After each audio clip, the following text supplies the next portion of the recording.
know, many of you are members, and I'm sure after attending today's workshop, those who are not, they will also be tempted to become members. Because what we do is IEEE's core missions of advancing technology for humanity. We really mean it. We advance it, we deal it with technology, and we do it in a very sensitive way. We have been doing this year.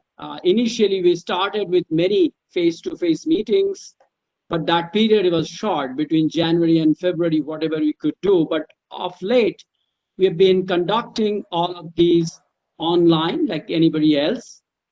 But I'm very proud to say that team has done excellent job, the ComSoc members and all the volunteer speakers. And we have dealt with a series of topics of 5G, different dimensions of 5G, the SDN, FVN, the 5G core technologies, beyond 5G, Wi-Fi 6, recently we did. We have few talks on quantum communication, in fact, one of them, and we're going to have in September another in quantum error correction codes. Not just these workshops, shorter webinars. Next week, we are planning to have a student chapter. We have 7 student chapters, and we're going to have each day, evening, 1 sessions from each of these chapters on over 6 days.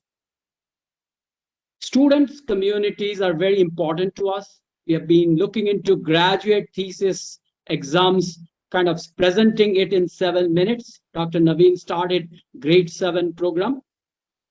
We involve the young professional societies for some of the events.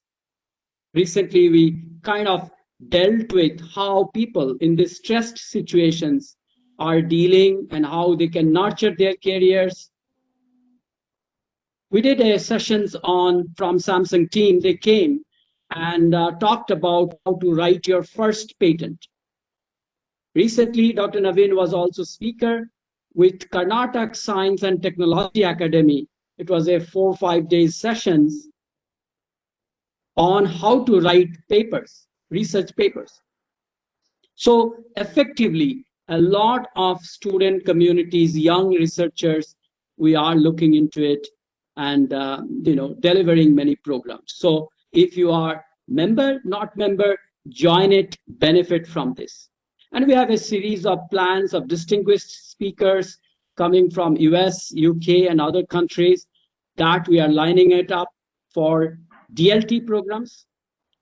We will be planning for a workshop in intelligent transportation systems in November, and series of other events. So again, I welcome you all. And as we work, Communication Society focuses on its own core dimensions, but we also partner with other associations. Like today's program is with standards associations. Standards play a critical role, and we have Sri with us, who's the director. So I'm sure he's going to speak a bit about the importance of standards and how collaborative programs like this could be helpful. So without much delay, with this backdrop, let me welcome you to today's event, which is on cloud native computing architecture in 5G. And I'm very happy Subhash has taken this drive very seriously. Many distinguished members, fellows, and senior professionals from Wipro have volunteered their time to come forward to share their knowledge on this topic. Cloud technologies, you have seen how it has helped. On one hand, there is a privacy concern, there is latency issues, but on the other hand, think of this pandemic situation where if there were no clouds, you could not have done this remote provisioning of systems and access from far off. So if you look into the data, you will see how it has grown, the cloud technology and business. And despite a little bit of reservations, what it stores for you, I think that can be dealt with by privacy management, consent, access right. But this is a very beneficial thing. But what distinguishes today's workshop is not just about cloud computing, but we have used this word specifically to mean something: cloud native computing. We have devices, we have hubs and edges, and then you have the cloud. And here we are talking about cloud first kind of understanding. And you will see, I will not get into details, but if one thing that distinguishes this workshop vis-a-vis others, obviously the importance of cloud, the cloud communications, the cloud computing, but cloud first, cloud native, and the associated architecture that comes with it, associated challenges, nuances that comes with it. That's what we are going to discuss in 3-hour workshop. So with that, I welcome you again, and I would like to hand over to Sri for his address, how this is linked to standard initiatives and IEEE. Thank you very much. Thank you, Dr. Alok De, and thank you also to Dr. Naveen Kumar and Subhash Mondal. I appreciate the fact that IEEE COMSOC Bangalore chapter invited the IEEE Standards Association to collaborate on this. If you look at the term cloud computing, 5G, these are technology terms, but these technology terms exist today predominantly because of a significant platform development in the form of standards that go behind it. So if you look at 3G, 4G, 5G, it can used interchangeably. It can mean to say that it is a technology. It can also mean to say, depending on who you talk to, that it's a standard. So I think this is a very important collaborative initiative between the IEEE Standards Association and IEEE COMSOC, because we do believe that to make our standards truly powerful, truly global, we need global participation. It's impossible for people sitting in different parts of the country to think about all your requirements. Of course, we are working in a global environment. We are having a global landscape. However, our use cases, deployment all happen very regionally. So in the context of the regional deployment, you need to take your requirements to the forefront of these communities and drive some of these activities and ensure that when the standards come out, you are able to actually implement products adhering to those standards and able to take to market. So it's very important to have that view. So IEEE Standards Association, as we have been doing quite a lot of activities, we are very honored to engage with a lot of different communities within Bangalore, including IEEE COMSOC.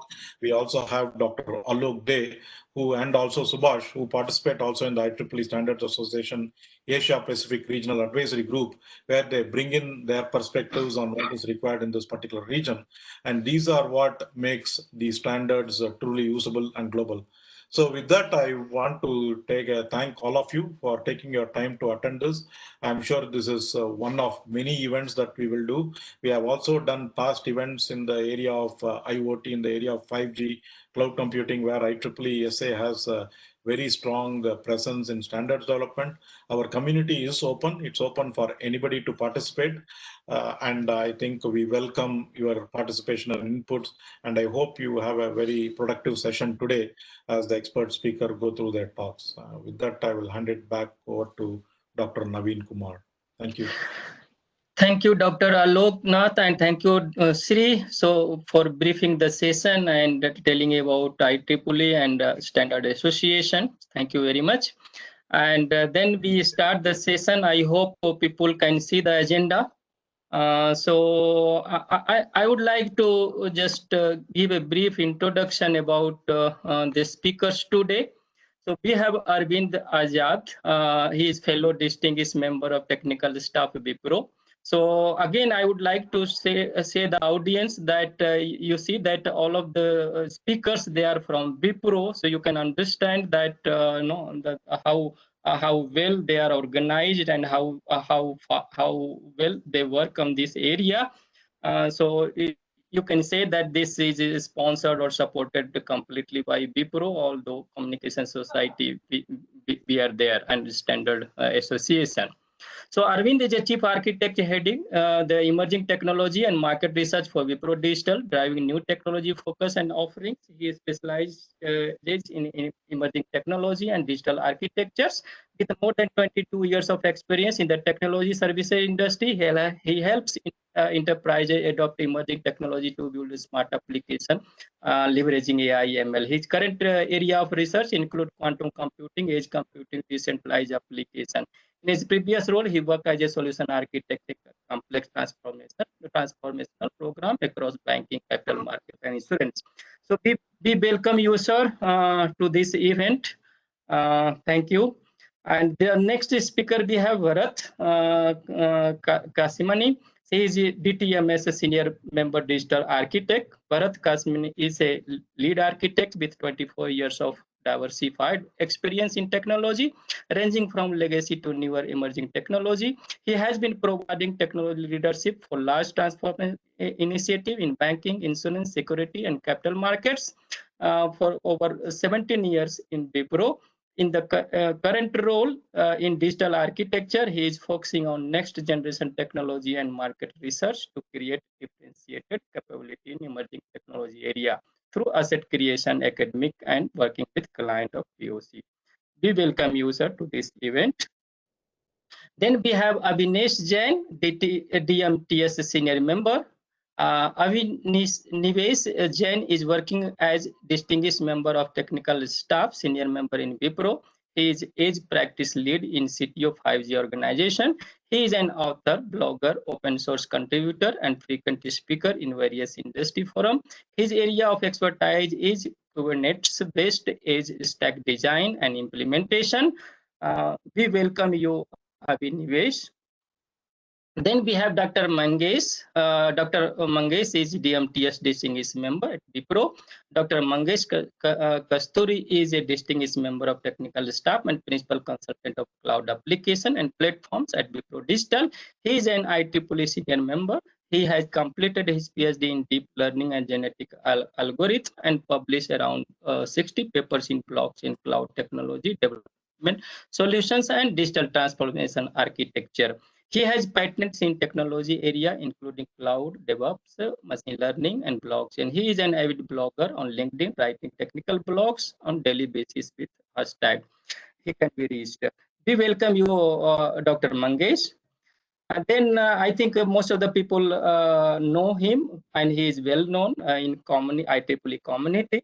Suhas is Wipro Fellow and Chief Architect 5G.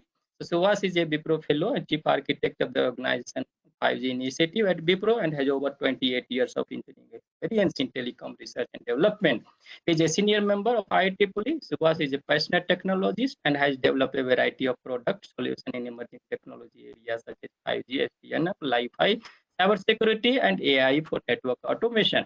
He is an engineering graduate from IIT Kharagpur in electronics and electrical communication engineering. Prior to joining Wipro, he worked at CDOT as a research engineer and developed a product from scratch for remote switching need. We welcome you, Suhas. So with this, I thank you for this introduction, and I hand over to Suhas, who is going to introduce and setting a context about this workshop. Once again, I warm welcome to all the audience, speakers, and thank you for coming, joining with us. Thank you very much. Over to you, Suhas.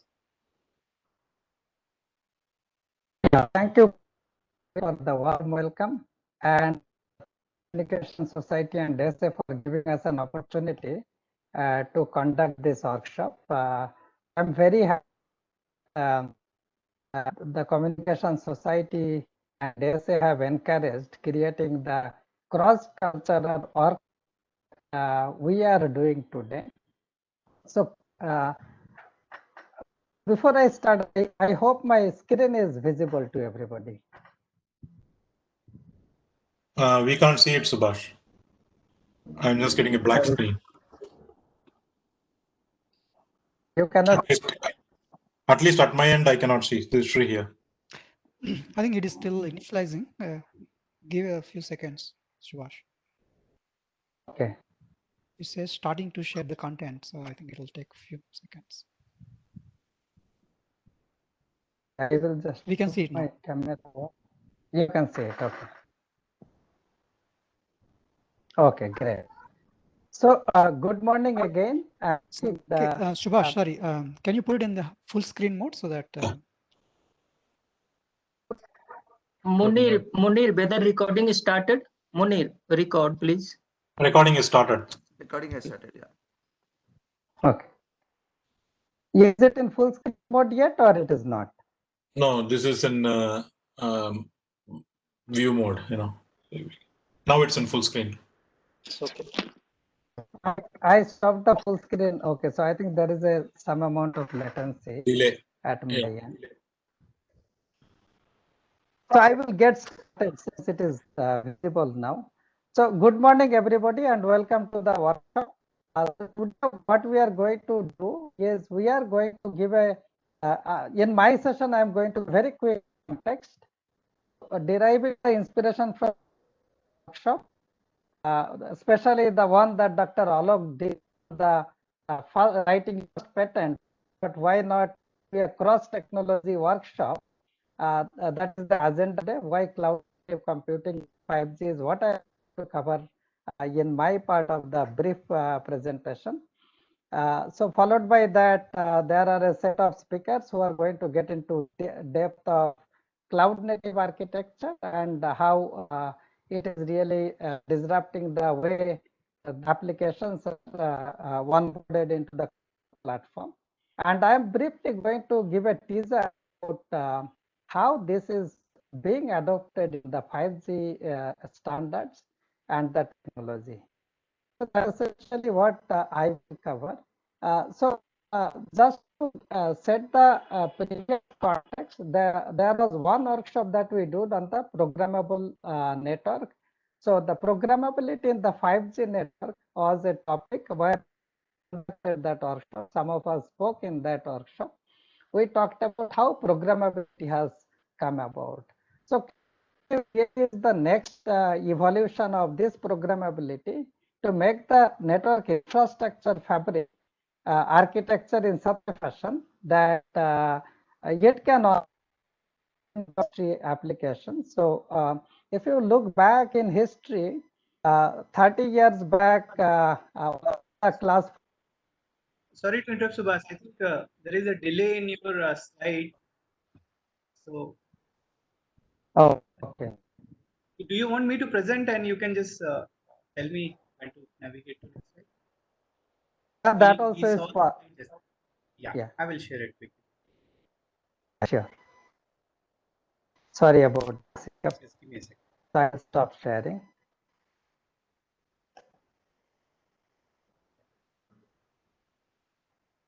Munir, can you enable me this sharing?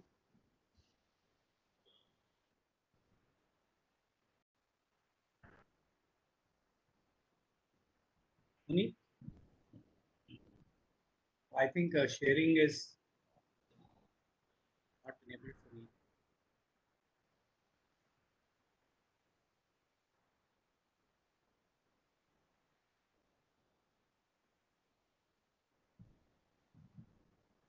I think so, Deepak has given a good suggestion. I'll disable the video.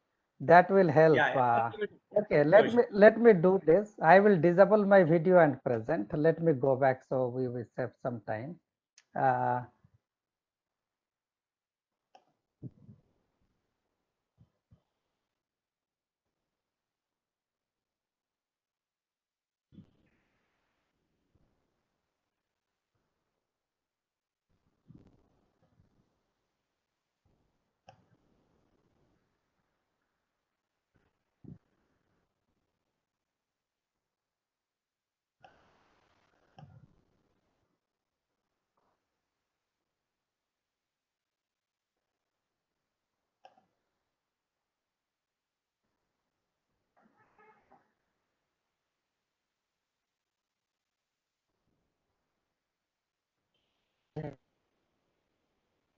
Showing up still?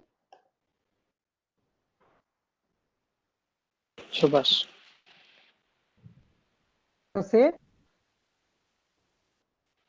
It says it's starting to share content. Yeah, we can see now. Thank you. So if you look back in the history, the communication network infrastructure started with the is called the hardware appliances, and if you go into a extra, you will find different kind of equipment in the form of the custom hardware that gets into the shelf that you are seeing in this. It is a number 5 ESS diagram, and this essentially used to be the norm, and for managing every kind of equipment, you will have the custom interfaces corresponding to that particular equipment. So for deploying, managing the network, there is a lot of skill required on the specific equipments.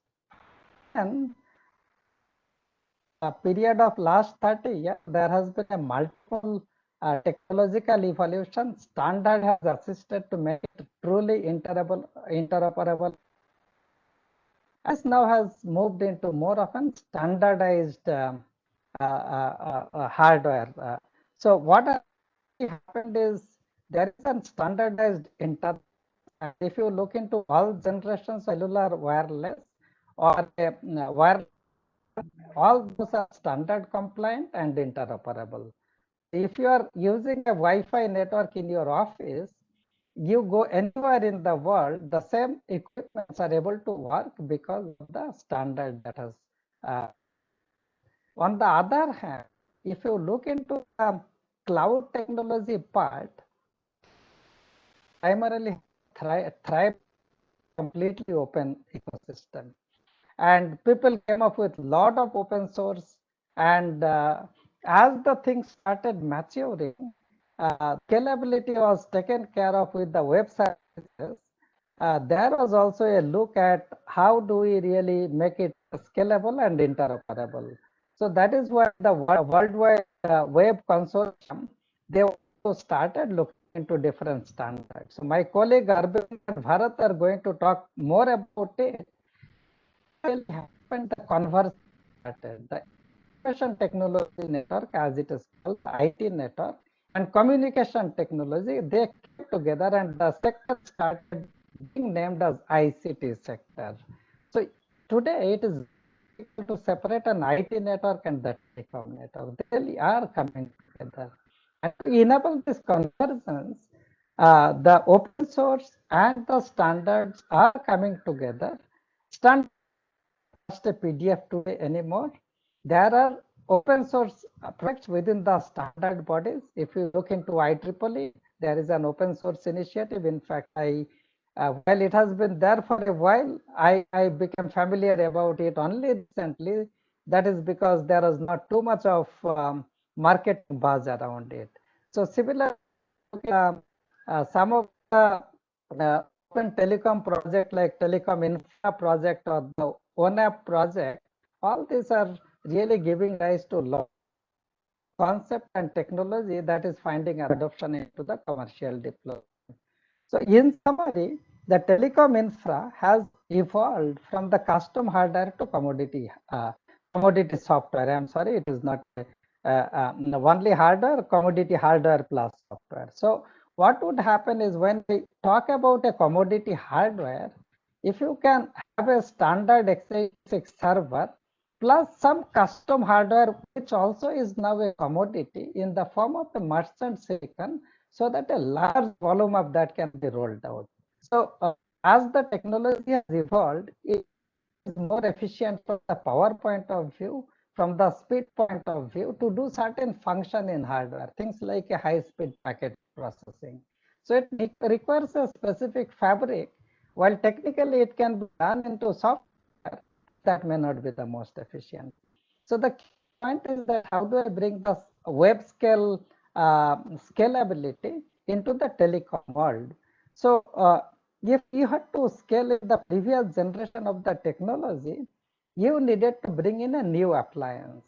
And today, as the generation moved, if you want to bring in a new capacity into the network on the right hand side, which has evolved, you also will need to bring in another software appliance. Now, if the software appliance is in the form of a VNF, virtualized network function, those of you who have attended the last workshop will know what is a virtualized network function. You find that virtualized network function is nothing but you can say the software-based implementation of that particular piece of the equipment, but it has a kind of a chunk of capacity. Let's say that the equipment was designed for 1,000 concurrent connections. It will come with a predefined configuration. So what if you want to increment this capacity? Unit of single subscription has to be added. How much infrastructure capacity do I need? Can I really come down from a chunk of capacity to a smaller chunk of capacity? And that is where the need for microservices came in. So in today's session, through different speakers, we are looking at different aspects of this, how the virtualized network function becoming a cloud native function that is enabling the fundamental capability to make a smaller granularity of functions such that a smaller resource can to the granularity of number of subscribers. So that essentially is the reason why the standards have seriously looked into it. And I will talk about how standard has evolved, enabled this evolution along with the community initiative on the technology development. So this slide, I'm giving a very brief overview of how the programmability has come in the network. I spoke about it the last network programmability workshop just for completeness. I'm repeating that in the context of cloud native architecture. So if you look between 2004 and 2007, when the real network programmability started with IEEE draft, one that talks about separation of forwarding plane control element. So that when this standard was developed, the whole idea was that in a router, as an example, you have a monolithic control plane, data management plane. Now, can I really look at a way to have a separate data plane, a separate control plane, so that I can independently scale? So then came a practical implementation of that. The Linux Netlink project and a soft router was created along with a path computation element. At the same time, there was work the network configuration. So if you look at the generation of the network, it was primarily being managed by SNMP. But SNMP was pretty well suited for monitoring, not really for the management configuration. The key main area at that time was how effectively can I automate configuration process. If you have to roll out a network service consisting of 20 different, if I can provide each and every equipment with the customer interface, it is a pain. So that was the primary focus in this phase activity, and taking a cue next era really moved into what is called data plane control plane splitting and the initial work on the network function virtualization infrastructure. And you can say this was the phase when the cloud computing that has come into the world and it has started adopting with some of the initial vendors who take the prominence in virtualization of the compute. The telecom players also, telecom market started looking into how we can ride on the virtualization. So the key challenge really was, is the general purpose standard hardware suitable for making the telecom network with a 5.9 carrier grade capability in terms of availability and high availability and the uptime. So in that direction, there are quite a few open source projects. There is a project called Ethan, incubated in Stanford University, that eventually gave rise to a open protocol, open flow for communication between the data plane and the control, and that gave rise to a revolution called the white box. So white box came in production, where the merchant silicon based forwarding plane entities with a standard control interface, anybody could write a controller to make their appliances with a mix of hardware white boxes and a software control plane. And then Open vSwitch became a de facto standard communication across virtual infrastructure, which means that let us say there are two virtual machines running into a physical computer. The connectivity from one computer to another, it will be running on Open vSwitch. Over that, there has been a lot of packet forwarding investment with vector packet processing, DPDK. So there is Linux open source project FDIO. There is a Linux open source project DPDK that enabled very high speed line rate packet processing at a very high packet per second capability. So that enabled very high speed communication across virtual machines. And alongside NetConf standard also became ratified, and the adoption of the configuration, programmable configuration came in. And one other important thing that happened, the HC is started an industry study group on the virtualization, and that really laid foundation of how the virtualization could be adopted for a telecom network. In 3GPP release 14, those of you who are following the 3GPP standard, you can see that the release 14 brought in the, what is called the user plane.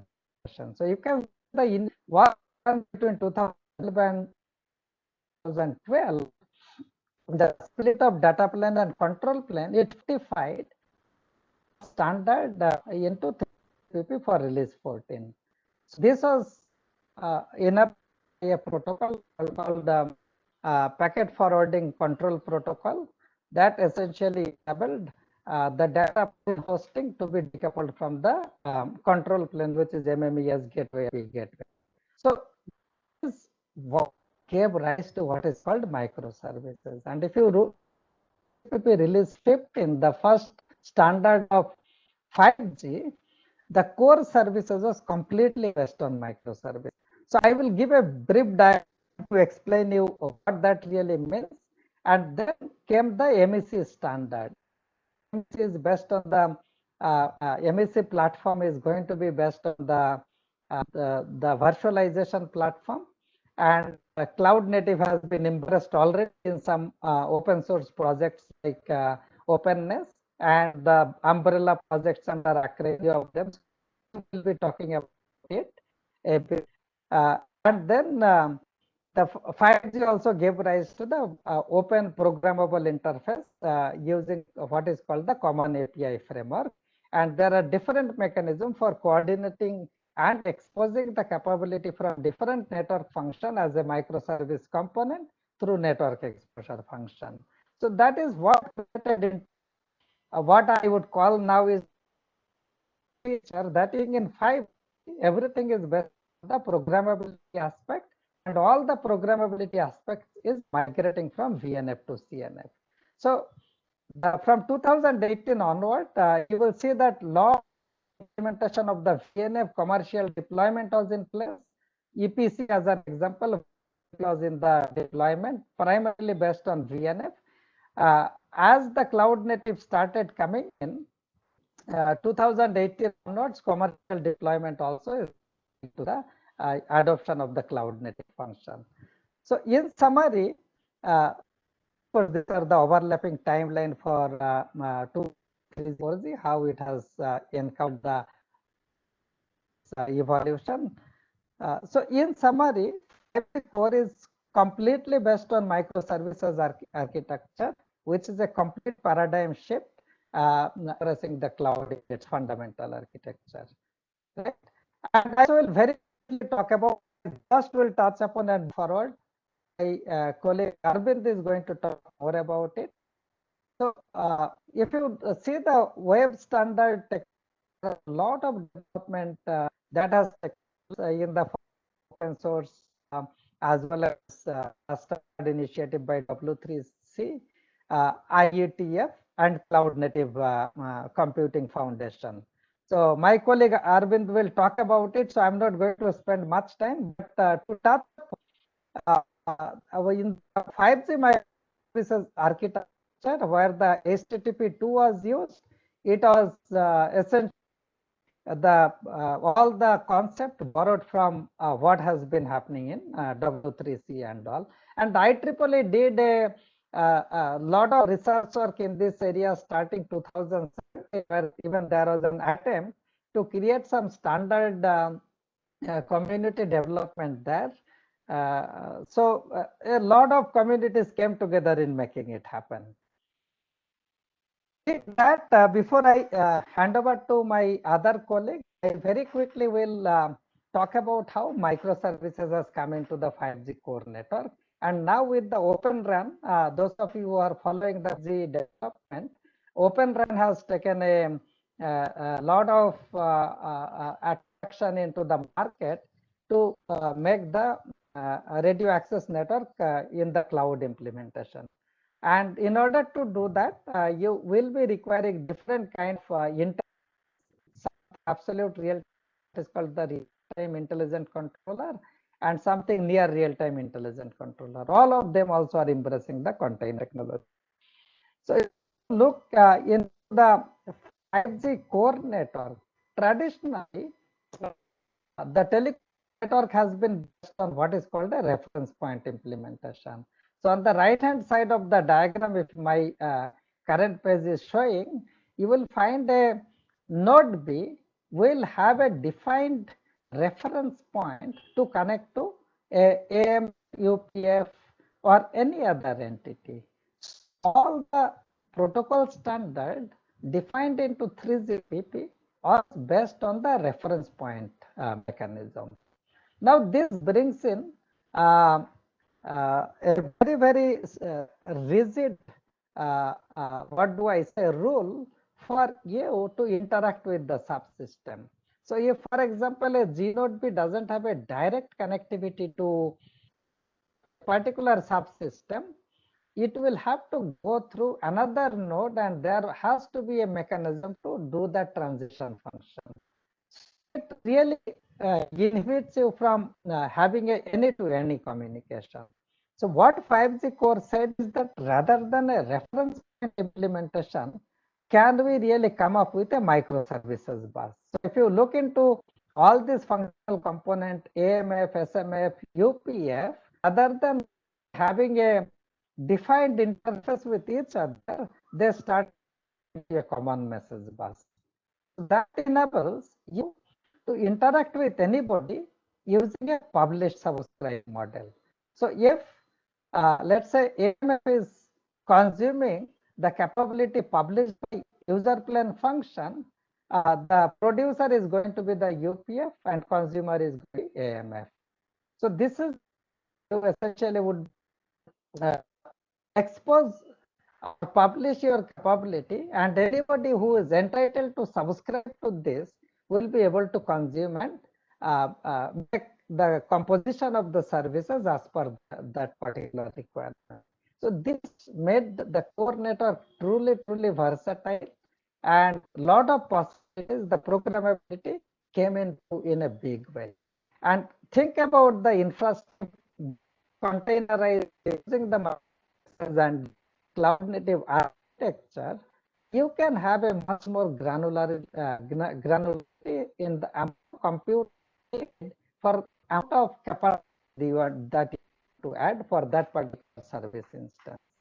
Right? So that is essentially what the services scalability to cater multiple requirements. It is going to be a real key enabler. With that in background, I very briefly will take another minute to introduce about, because all the speakers Wipro DMTS runs a technology pride community, distinguished member of technical staff. It started in 2014. Currently, there are 6 fellows, 17 distinguished members, and 90 senior members. And we actually are very, very passionate technologists. There are 9 technology towers that we run. And today, the 2 technology tower, the 5G and cloud computing, they really have come together in conducting this workshop. With that, I thank you, and I would request Arvind really to take the stage and then share his thoughts.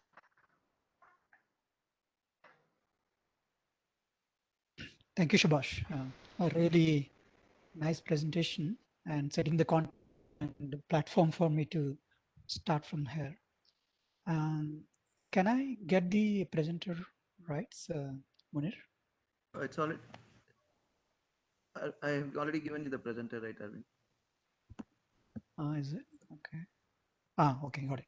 Okay. Thank you, Munir.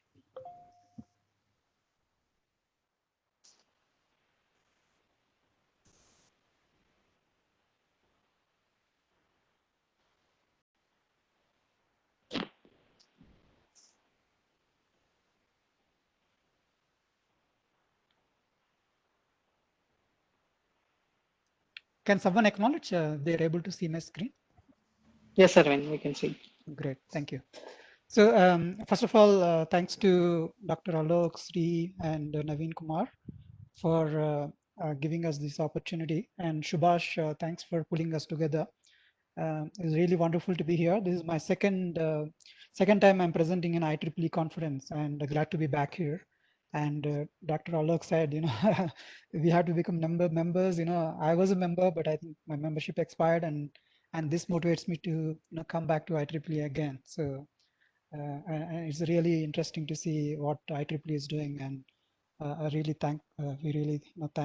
thanks to them. So how they are able to take this technology and then bring it to people, share the knowledge, right? So really wonderful to see this happening. So today's topic, I will build on what Subhash has already spoken, and I have been in the cloud computing world for almost more than a decade now, and been working in this space, both when we started cloud computing more as a virtualized infrastructure to now where we are cloud native computing. So what we are going to do, me and my colleague Bharat is also sharing the same presentation. So I will cover some part of it and then Bharat will take over. What we wanted to talk about is, cloud native architecture, kind of introduce it, what is it? There are a lot of different interpretations of, what is cloud native computing. Right? So we would like to kind of, set the misconceptions away and then ensure that all of us on the same page. What is cloud native computing? Then we will get into where cloud native computing is heading, right? So the question most of us would have is that yeah, this is where we are today, but where we are going, right? So with 5G coming in, what does it even mean, right? So we'll try to cover both the aspects of cloud native architecture today, right?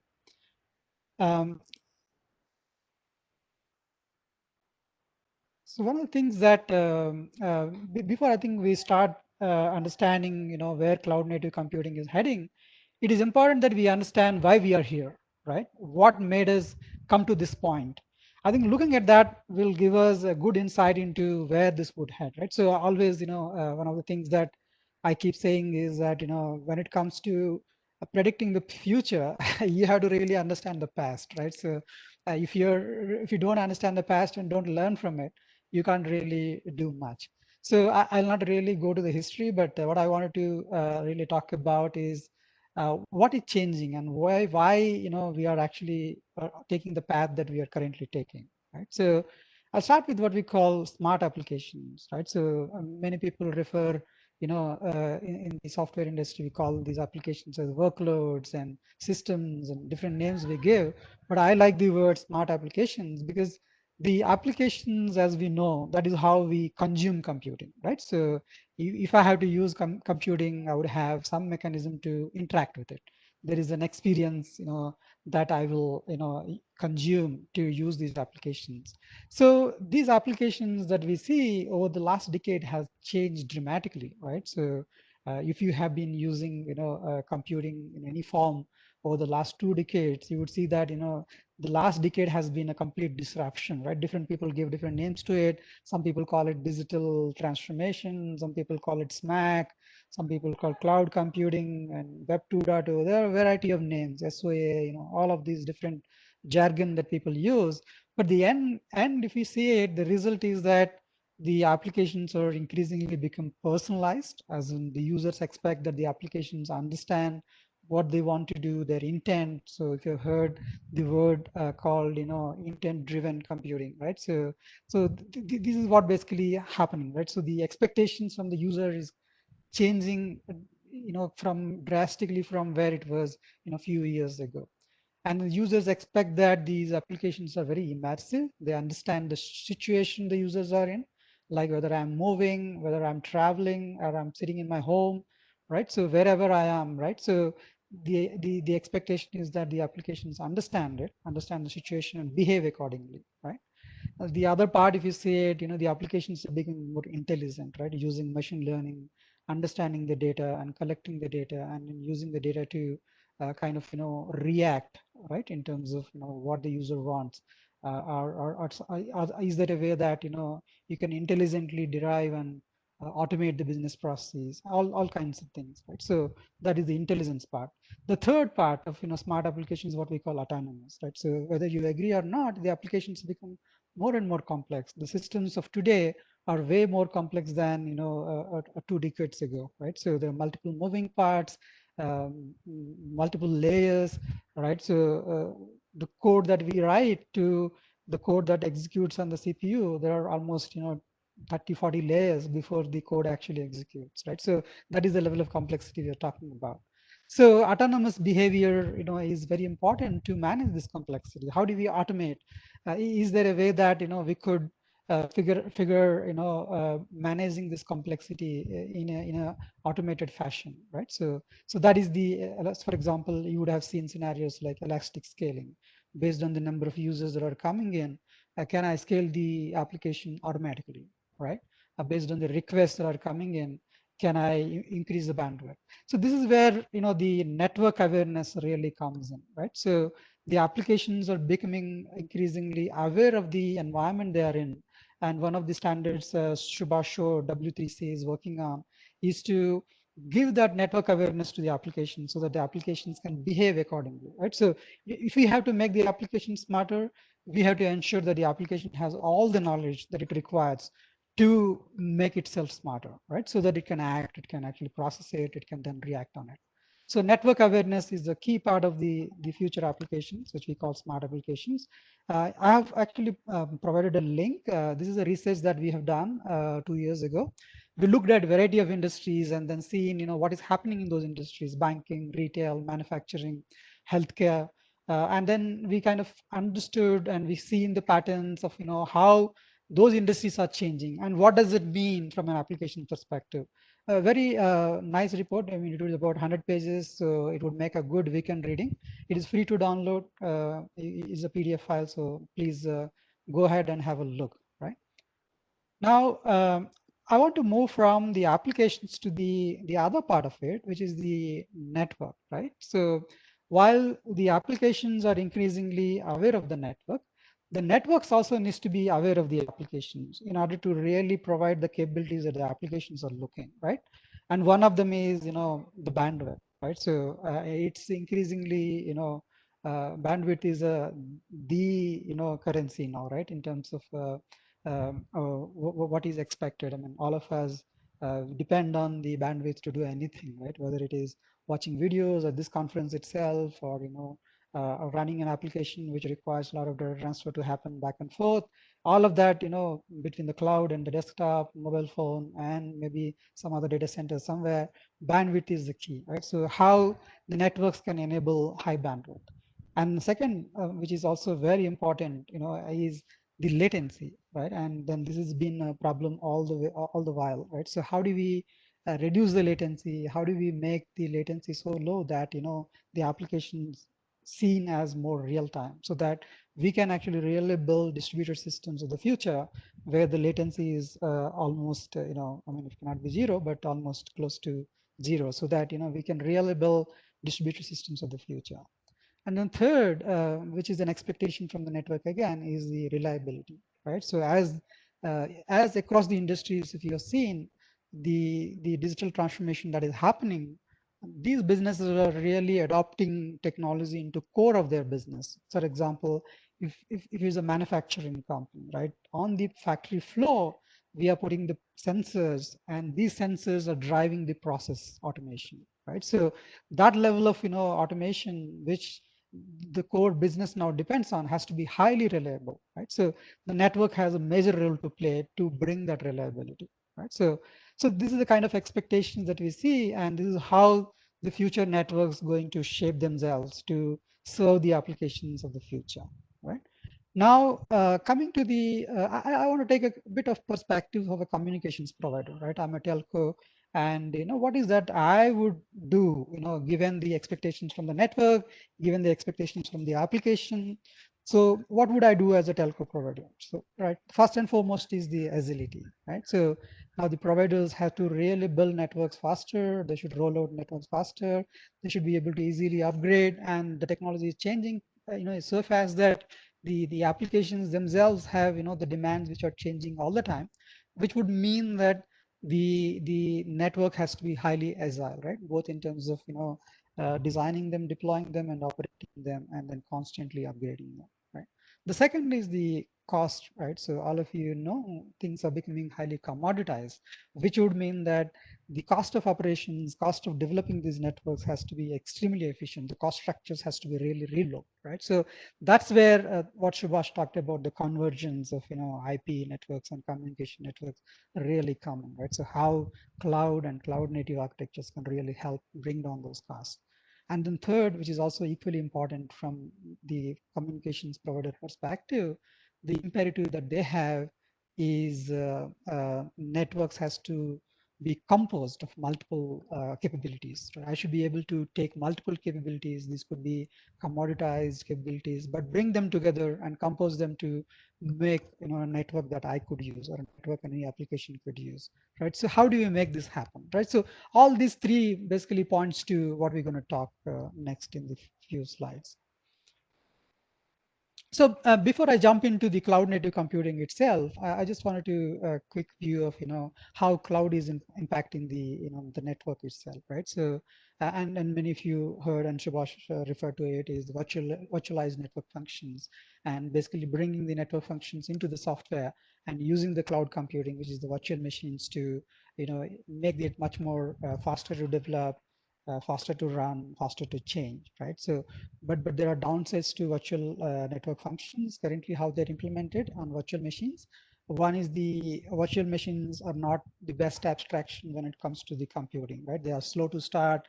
They basically run on top of a hypervisor, so it would mean that there is additional performance overhead.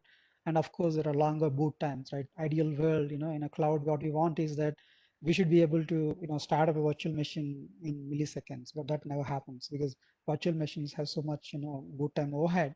It would take, easily a minute or two, depends on, what we're running inside the virtual machines as well. So that is basically kind of, a kind of a deterrent when it comes to the scaling and some of the cloud native characteristics that we see, right? And virtual machines, of course, while they improve the compute density, but they're still not the most efficient way to improve the compute density. And this points back to the cost structures that we talked about, right? So if I have a physical machine and I can run 5 virtual machines, while it improved the compute density, but it is still not the best, right? So how do I improve on it? And the most important one, and Subhash kind of alluded to it, is the microservices, right? So I'm going to talk more details about it later.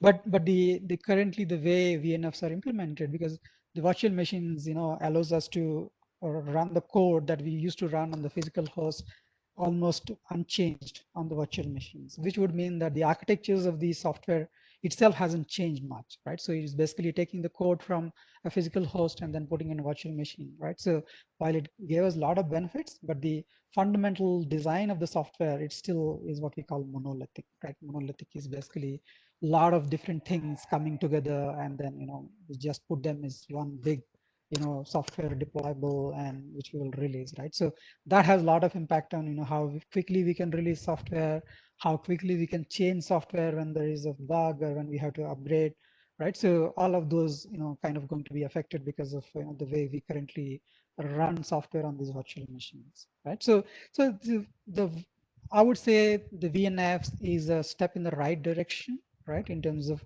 moving towards the cloud native way of developing things.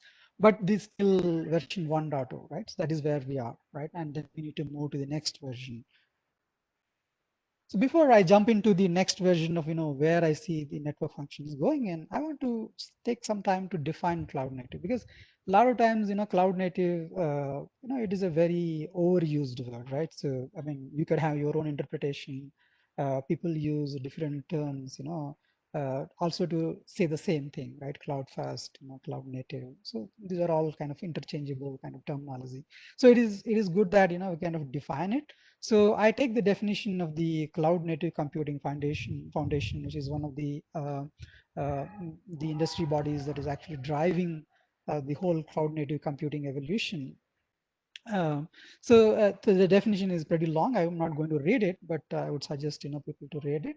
But I think it has a few characteristics that are very important, about 6 characteristics, right? So one, it is about the complete application lifecycle: design, develop, deploy, and operate, right? So that is the application lifecycle, right? So anything that we develop in software goes through these 4 phases, right? So cloud native computing really is about looking at all these lifecycle stages and ensure that you are really able to exploit the best of cloud, right? So cloud has a lot of benefits, all of right, in terms of elasticity, the compute density, and then the change, and the economies of scale, and all of that, right? So how do we leverage all of that in a very efficient way across the life cycle, right? That is the key objective of the cloud native computing. Now, when it comes to the characteristics of the cloud native computing, right? So programmability, Subhash talked about it, right? The programmable networking aspect, right? So that goes beyond networking, of course.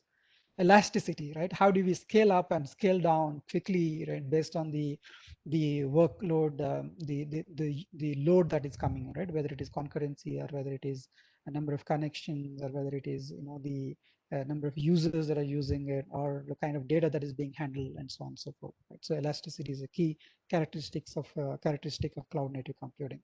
Distributed, this is again, you would say that we have been building distributed application all along. Then what is the different? I'll expand on it a bit later, but that is actually one of the key aspects of cloud native computing. How do you build distributed applications that are really efficient, right?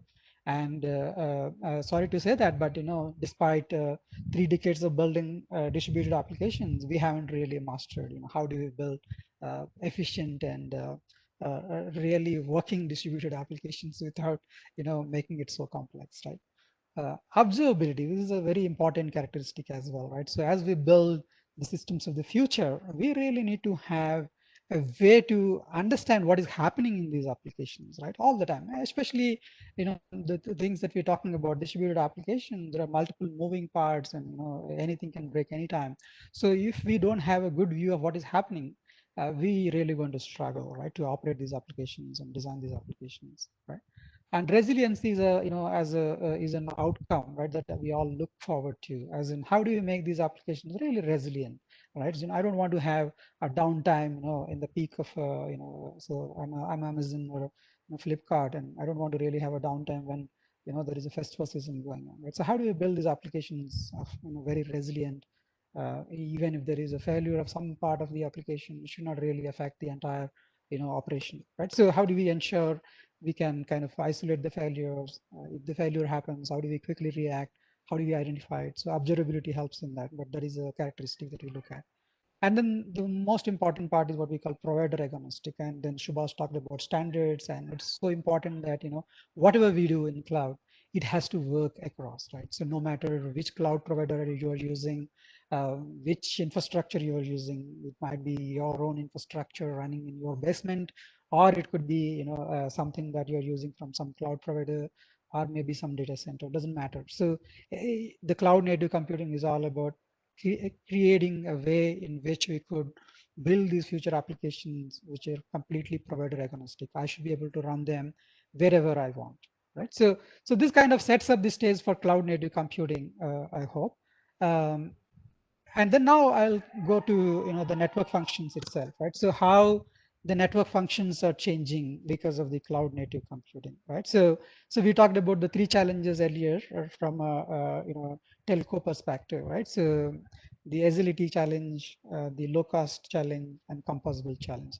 And cloud native computing going to help in all these three, right? So the CNFs, which is the cloud native network functions, right?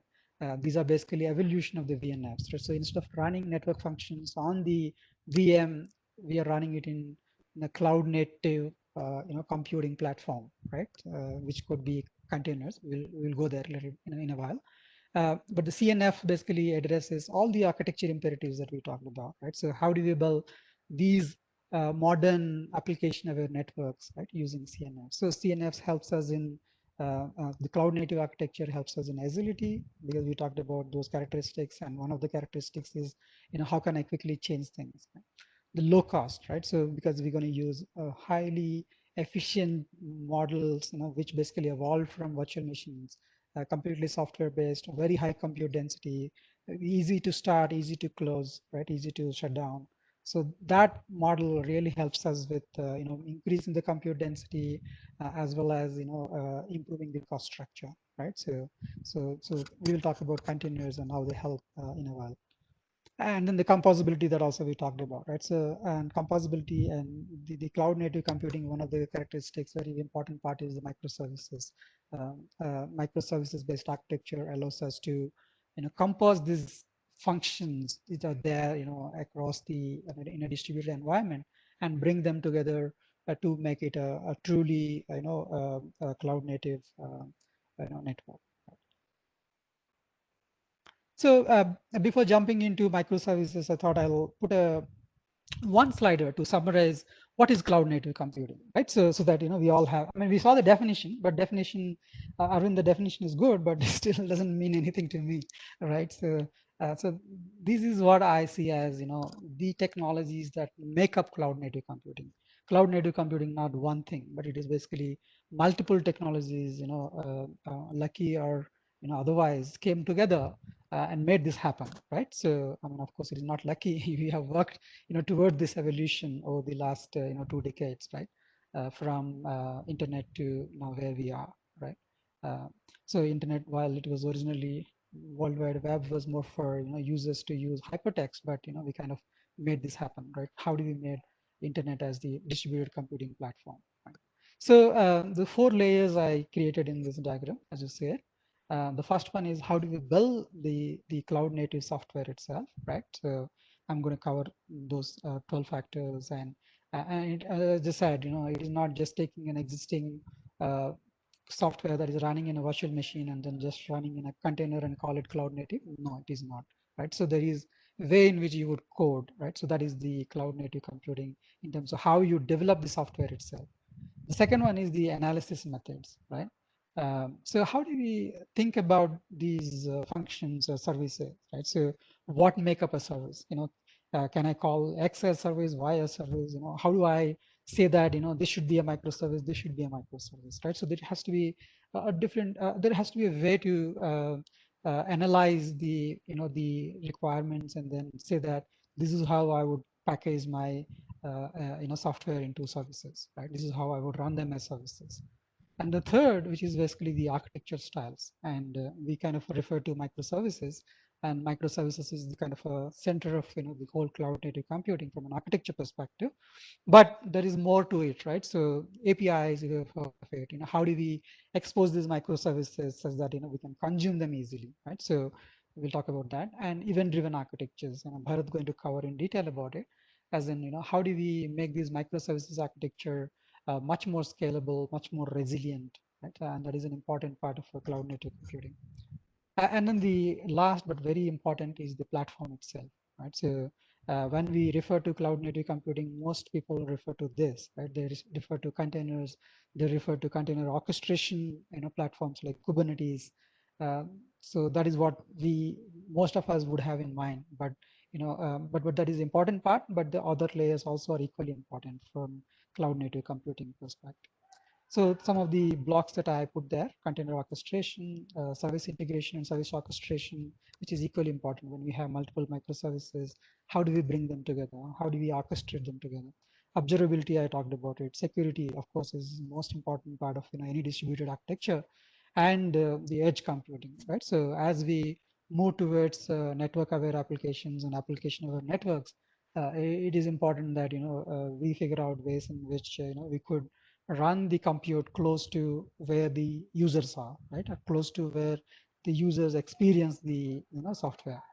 So these are the building blocks. So we're going to cover these building blocks in the next half an hour or so, me and Bharat.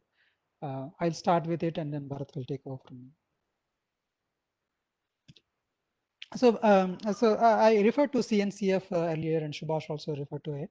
A Cloud Native Computing Foundation, which is an industry body which is trying to standardize and in a very open source way, right? Very transparent way.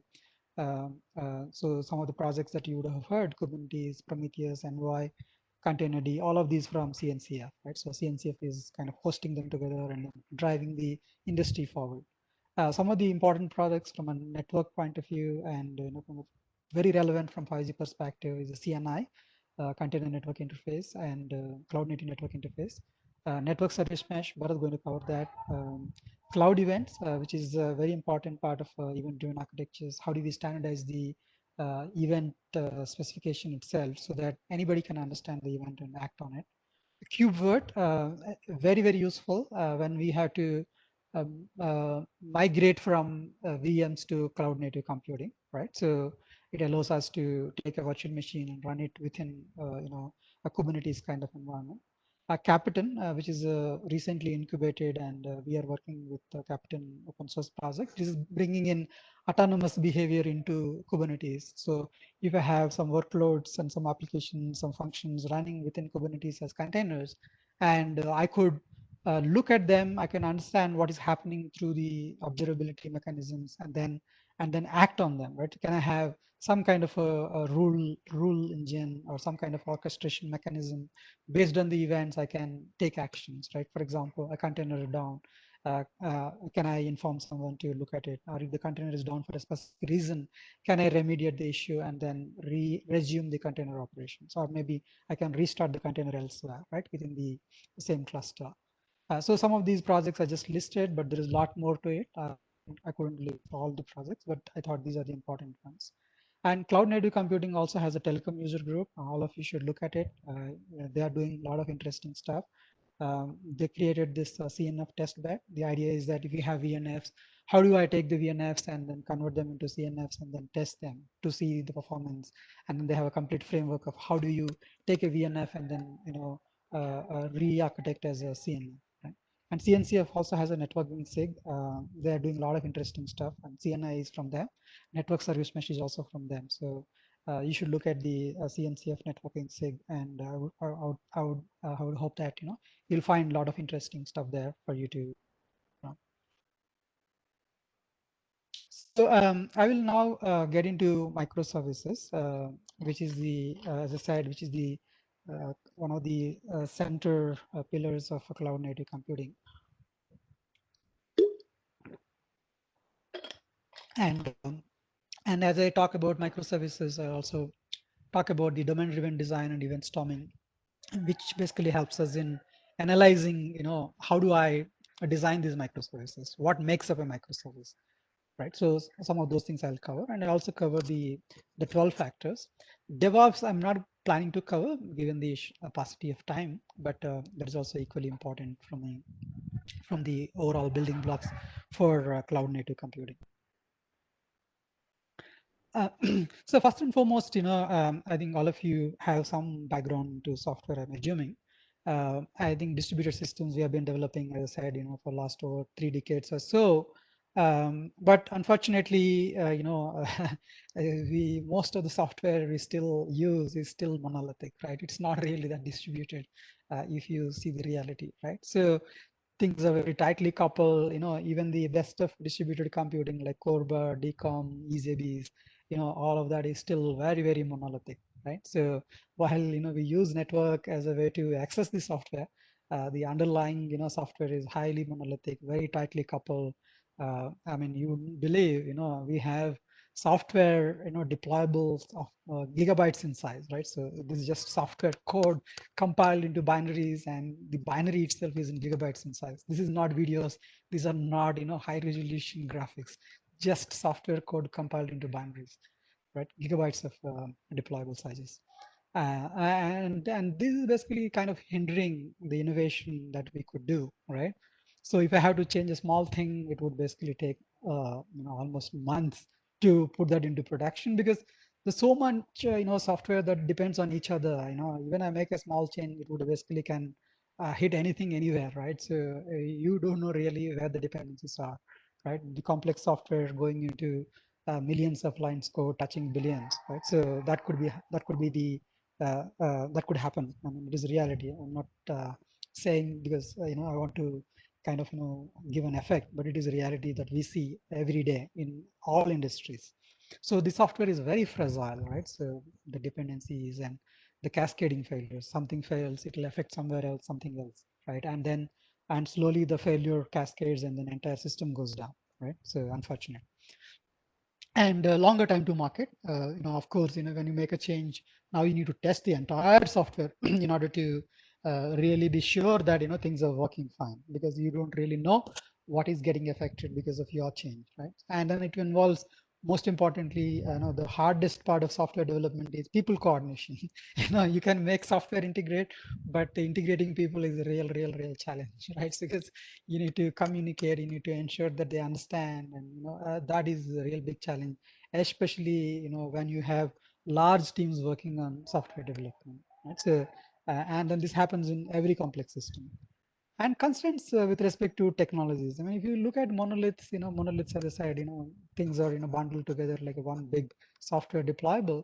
You have limited technology choices also, right? Because you have to be very homogeneous, right? So if I use Java or a Python or a C, I have to use only that, right? So I can't use C and Java together. It makes it so complex, right? Because you have to figure out, how do I interface my C program with Java, use JNI, some mechanism, and then it doesn't really work well, and then the vendors don't support it, all kinds of challenges, right? So there are a lot of issues with technology choices and what we can do. And scalability is a bigger challenge, because now we have to scale by duplication, right? Like I have a 1 gigabyte of deployable, and if I want to scale it, I have to have another 1 gigabyte of deployable running elsewhere, right? So it would mean that half the CPU resources I'll be just consuming to put the software just running, not even processing transactions, not even doing any activity, right? So, and that is the common challenge that we have with these monoliths. And this is where microservices are really common, right? So microservices, the way I see it is that, why finally we figured out how do we, I mean, I wouldn't say finally because things can change further, but as far as the current state of the art concern, this is how the distributed applications are built, right? So how do we build the distributed applications in such a way that every part of the application is networked as in it is basically an independent unit that can be invoked over a network. So a large complex application software can be divided into 20, 30, or 50 microservices, and each service is basically a network endpoint, and I can communicate with it. So this is where the network plays an important role. So how do you make this network very efficient so that the communication overhead, the latency, the bandwidth will not constrain the way these applications are designed, right? So finally we are getting there, and 5G has a very important role to play there, right? So it is an example that I put, a typical, telco SSBS example, right? So you can see, all the various parts of the, process of, order management and fulfillment, how it could be microservices enabled, and each of them running independently and then working together to, make this whole thing happen. So it gives us the agility that requires for the business. It allows us to innovate. For example, I can take one microservice and go to a newer version of technology that is really pushes the boundaries of state of the art in that particular area, right? So it really enables me that kind of innovation. I don't have to worry about what happens to other microservices, because as long as I keep the interface same, right? So that would continue to work, right? Scaling, I can do elastic scaling independent of other services.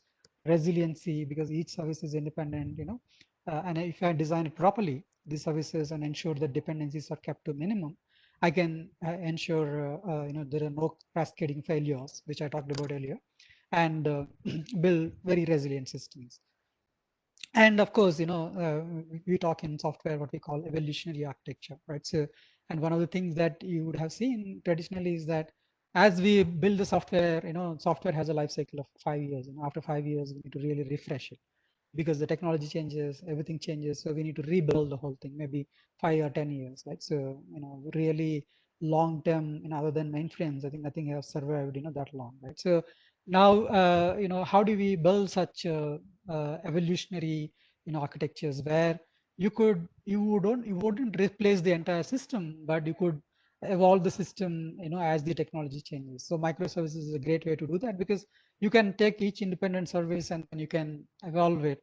And then over time, you would ensure that there is no technical debt and you are basically more to the latest and greatest of the technology that is currently out there. Right?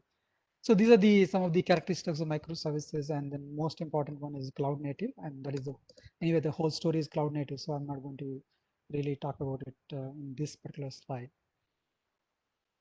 Here I put a reference architecture of a microservice, how we would use it. As you can see, in this diagram, a bit complex, but if I'll probably give a key so that you can understand this. So one is, the service itself, right? So when we talk about microservices architecture, the service that we develop has to have certain capabilities which makes it, work in this distributed environment. This in an environment where there are other services that it needs to work with, and it has to interact with the platform for capabilities like auto scaling and auto upgrades and things like that, right? So that is where the service chassis that you center, in the diagram that you see the highlighted dotted line box, right? So service chassis is basically gives all the capabilities that a service needs when it comes to part of a good citizen in a microservices architecture, right? So this includes observability, so you will be able to instrument the service so that you can see what's happening, ability to communicate with other services so that it basically orchestrates, it is part of the overall orchestration, service resiliency in terms of how the service can react to failures, service security, basically how do you ensure that service is used by only authorized users and authorized processes, right? So that is the service chassis. And then you also have on the left the various capabilities that are required for a service to work with other services, right? Service registry, for example. So which other services are running? How do I know where it is running, right? So discovering the service itself. So service registry acts as a way to connect, rather discover other services so that I can this service can connect to the other service and so on and so forth. Config server, how do I I mean, this is very, most of you know, how do I configure a service, right? So the earlier it used to be that, we used to do a very synchronous models of configuration, right? So you have some mechanism, some endpoint for configuration, and then you hit the endpoint and then you configure it. But that model really doesn't work in a distributed environment. And then when we talk about CNFs also, it is very important that we understand this. The model of configuring a service by hitting an endpoint it would not work, because in a distributed environment the service can be running anywhere and it has to be stateless, so which would mean that the configuration has to be elsewhere, right? Very stateful, and I should be able to use the configuration no matter where the service is running. So config server plays a very important role in making it happen. Auth server, basically how do I authenticate? So the security aspect of the service security that we talked about. So auth server provides that capability to the servers. So these are the other important enabling building blocks. So I'm calling them as capabilities and platform components. You can see the colors there. And then the bottommost part is the platform. We'll talk about the platform. So how do we look at platform like Kubernetes to bring things, all these capabilities together, right? So we'll talk about why it is important and how it will help. And then one block I missed it is in the top, called API gateway, right? So when we talk about northbound communication, there has to be some mechanism to ensure that the communication is really controlled, right? So in terms of security, as well as in terms of the endpoints and all of that, right? So API gateways play an important role in making it happen. And the rightmost part is the management. I won't need to go in detail, but some of it Bharat will cover, the event processing part, and the aspects of how do we get to see the insights from the data that is coming in and then use those insights. So one part I covered when I talked about the block diagram of cloud native computing is the analysis methods, right? So how do we design these microservices? What makes up a microservice?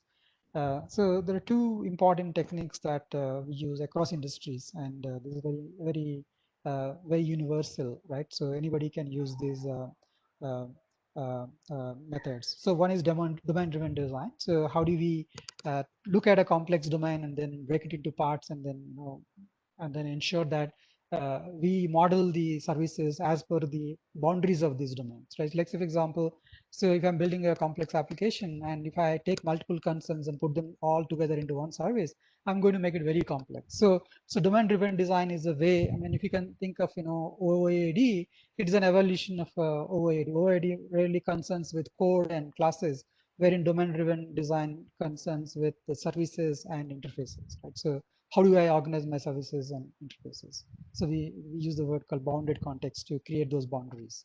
Right? So event storming is another technique that we use basically to understand what makes up a service. So it's like a brainstorming mechanism.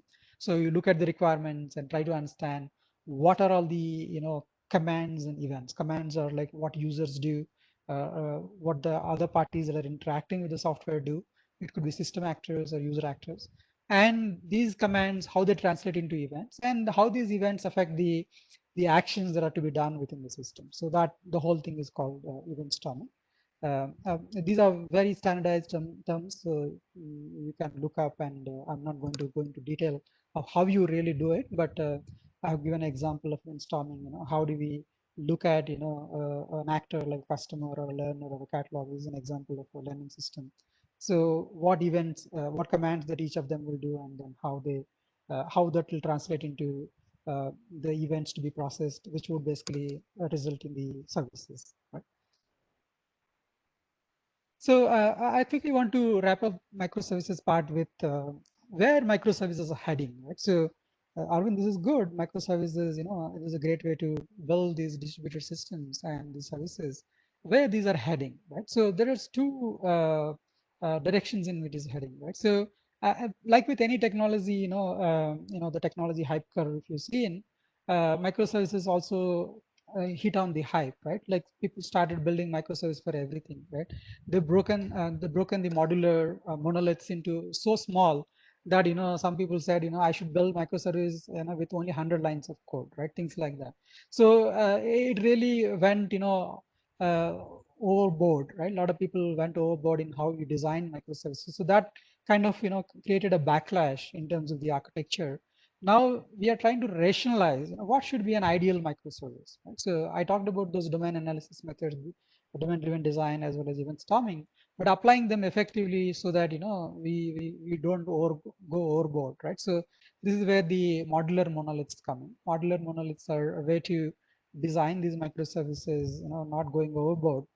You still have the modularity benefits of the microservices, but don't break it down into so small deployable units that you avoid, you basically get into unnecessary complexity, which could have been avoided, right? So there is this intentional complexity and accidental complexity in software engineering. So intentional complexity is that you intentionally have to have that complexity because the domain is complex. Accidental complexity is because you have no clue what we are doing, and then you build on this complexity as you design, which makes it complexity which is unwarranted. Right? So modular monoliths is a good way to balance the complexity. And then the other hand, microservices also leading to what we call functions, and then that very well maps to the CNFs that we talked about. So functions are much more smaller compared to traditionally what we saw in distributed service. But then you ask, Arvind, you just said, smaller microservices means, is very difficult to manage.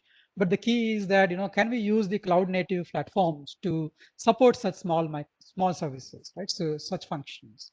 Is there a way that we can bring the autonomous behavior that we talked about in smart applications to manage the complexity for us?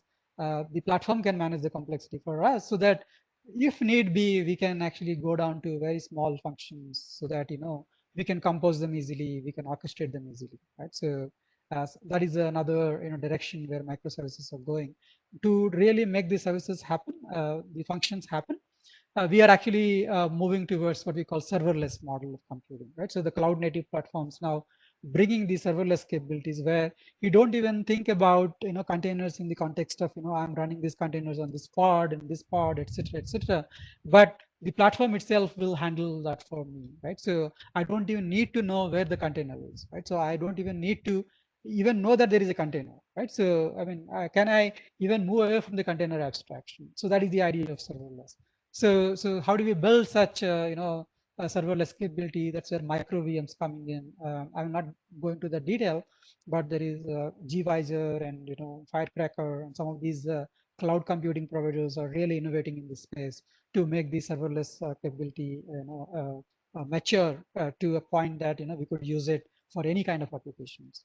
And then the other one, which is Bharat going to cover, is the reactive architecture. So this is basically event-driven microservices, where these microservices are instead of synchronously, invoking them, asynchronously invoke them, make them react to events, and work in a very resilient manner. So Bharat is going to cover a little bit more detail about that.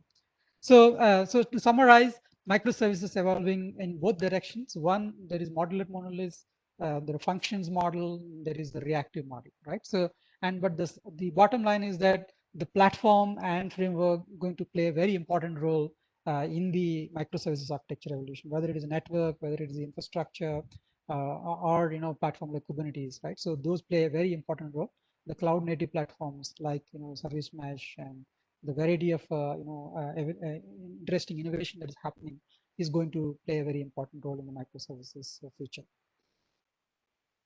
So 12 factors I just talked about, it is not the same like how we developed software earlier to now. So 12 factors are a set of rules that the industry has come up with, right? So how do we build these microservices? It is not just about design, but also developing them in a way that you could really get the best out of the cloud native platforms, right? So it talks about how do I organize my code base, how do I organize my dependencies, how do I configure the services, right? So how do I make sure the services doesn't have hard dependencies? How do I run these services as independent processes? So variety of rules.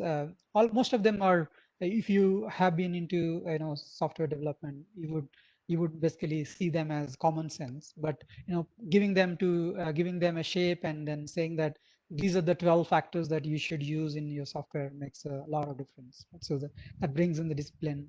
So a bunch of them, as you see, I organize them into sections: coding related, design related, deployment related. It cuts across the entire life cycle of software development. So I'll cover quickly about the cloud native platform, the Kubernetes, and then I'll hand it over to Bharat. I think I already overshot my time. So as we talked about, I probably doesn't need to emphasize one more time, but microservices evolution means that we need a strong platform to support the kind of evolution that we talked about, right? The platform means the way to build the microservices itself. That's where the frameworks come in. And we need to have a strong runtime to run these microservices. This is where containers come, Docker, Rocket, some of these containers, and most importantly, a way to orchestrate them. So, right, basically development, packaging, lifecycle management of services, service discovery, communication, all of that has to be handled. So, service orchestration is where Kubernetes plays a very important role. And I would say, I mean, while there are other alternatives, and cloud native computing, when it comes to platform, Kubernetes almost is synonymous, right? So you can just say Kubernetes, and then that is the cloud native computing platform. That is the de facto as far as where things are heading, right? So containers, many of you would know, would have heard Docker, right? So the good way to explain a container is to explain the virtual machine first, and that is very easy to relate because most of us are familiar with virtual machines. What a virtual machine is? Virtual machine, as you know, it basically runs on a hypervisor. It is basically almost like a physical machine, right? As far as software is concerned. It runs on a hypervisor. It provides a full operating system, and you can just take an application from a physical host and then put into a virtual machine, right? So there's no difference. But when it comes to containers, they're not really a separate, machine. altogether, right? So it is just a process running on top of a an OS, a host OS, right? So essentially you basically you're building a process, and then you're isolating the process in such a way that you're kind of creating this container, right? So this is isolated in variety of terms, right? Both in terms of process, the network, the storage, so that it almost behaves like a virtual machine, but it is just a very lightweight analogy of a virtual machine, right? So containers obviously because of that reason consumes very less memory compared to VMs, because VM need entire OS, wherein container doesn't need the OS. It's just a process, user process within the underlying host OS. They're very portable, because what will happen is that containers are not just the runtime, but you actually, container is also a way to package the software. So when we package the software, we could actually package all the dependencies and then package it as a container.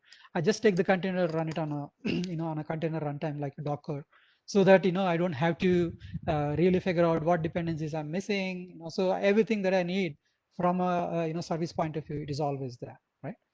One point is about the Kubernetes itself, right? So while the containers are the important part of the foundation for the platform, Kubernetes is what provides the orchestration, right? So if you're familiar with any of the high performance computing schedulers, Kubernetes follows the similar pattern, right? So you have a master, and you have many nodes which basically are dedicated for the work, and master basically kind of controls and schedules the workloads on the respective worker nodes. So the key difference between high performance computing schedulers and Kubernetes is that Kubernetes is not just only a scheduling mechanism, but it also provides a lot of primitives for distributed computing, right? And they are very standardized primitives, and these are very application centric primitives, wherein HPC is largely centered around batch workloads. Kubernetes is centered around workloads that are long running, right? Like applications, services, network functions,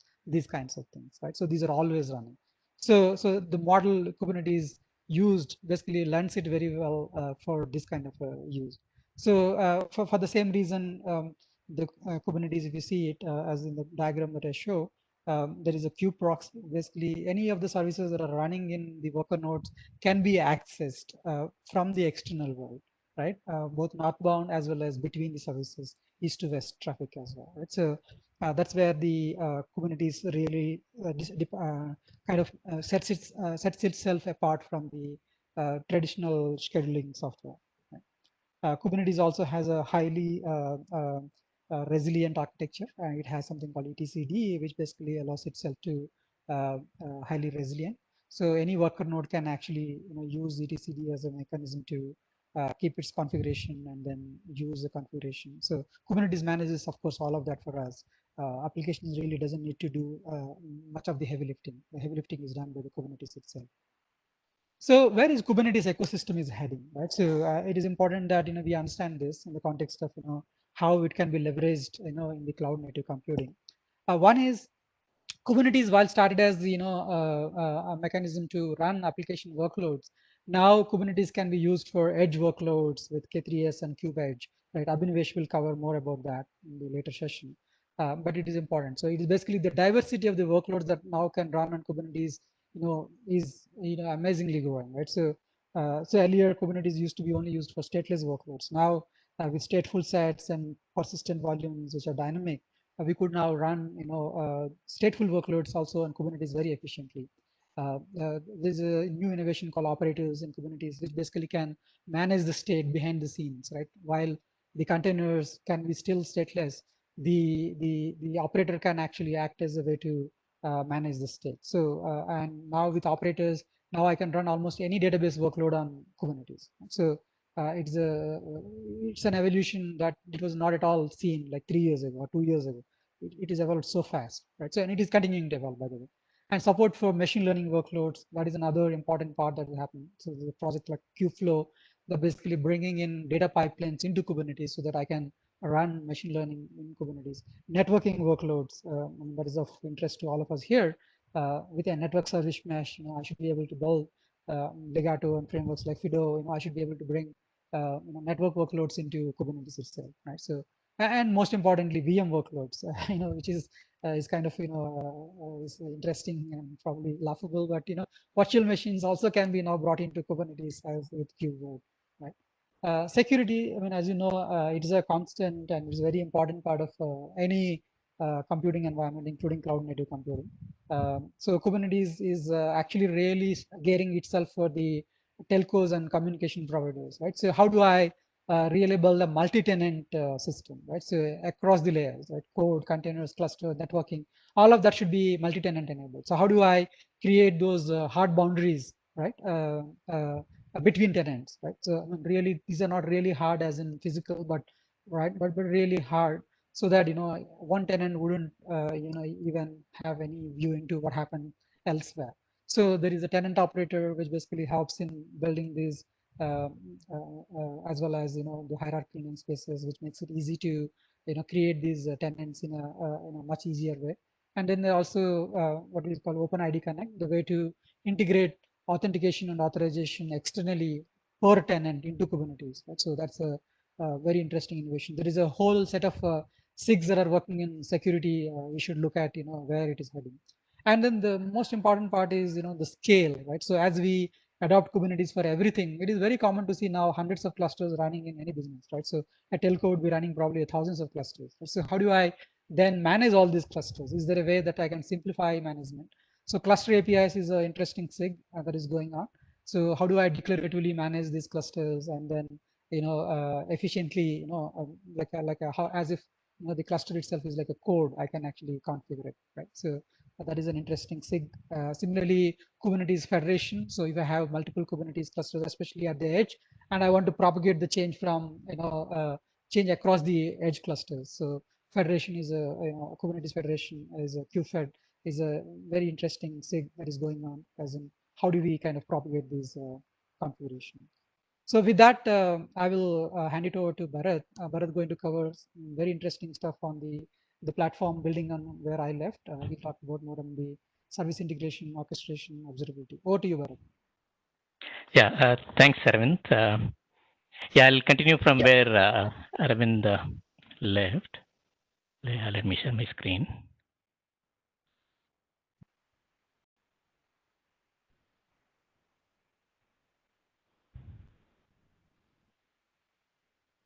I hope you're able to see my screen. Yes. Oh, thank you. Yeah, thank you.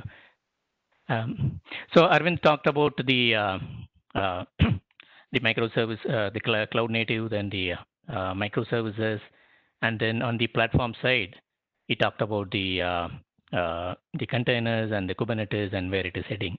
So now let's look into more into the service integration and then the observability and then some other aspects. So first, let's look into the service integration, right? So the microservices don't work in isolation. They will have to interact with multiple services.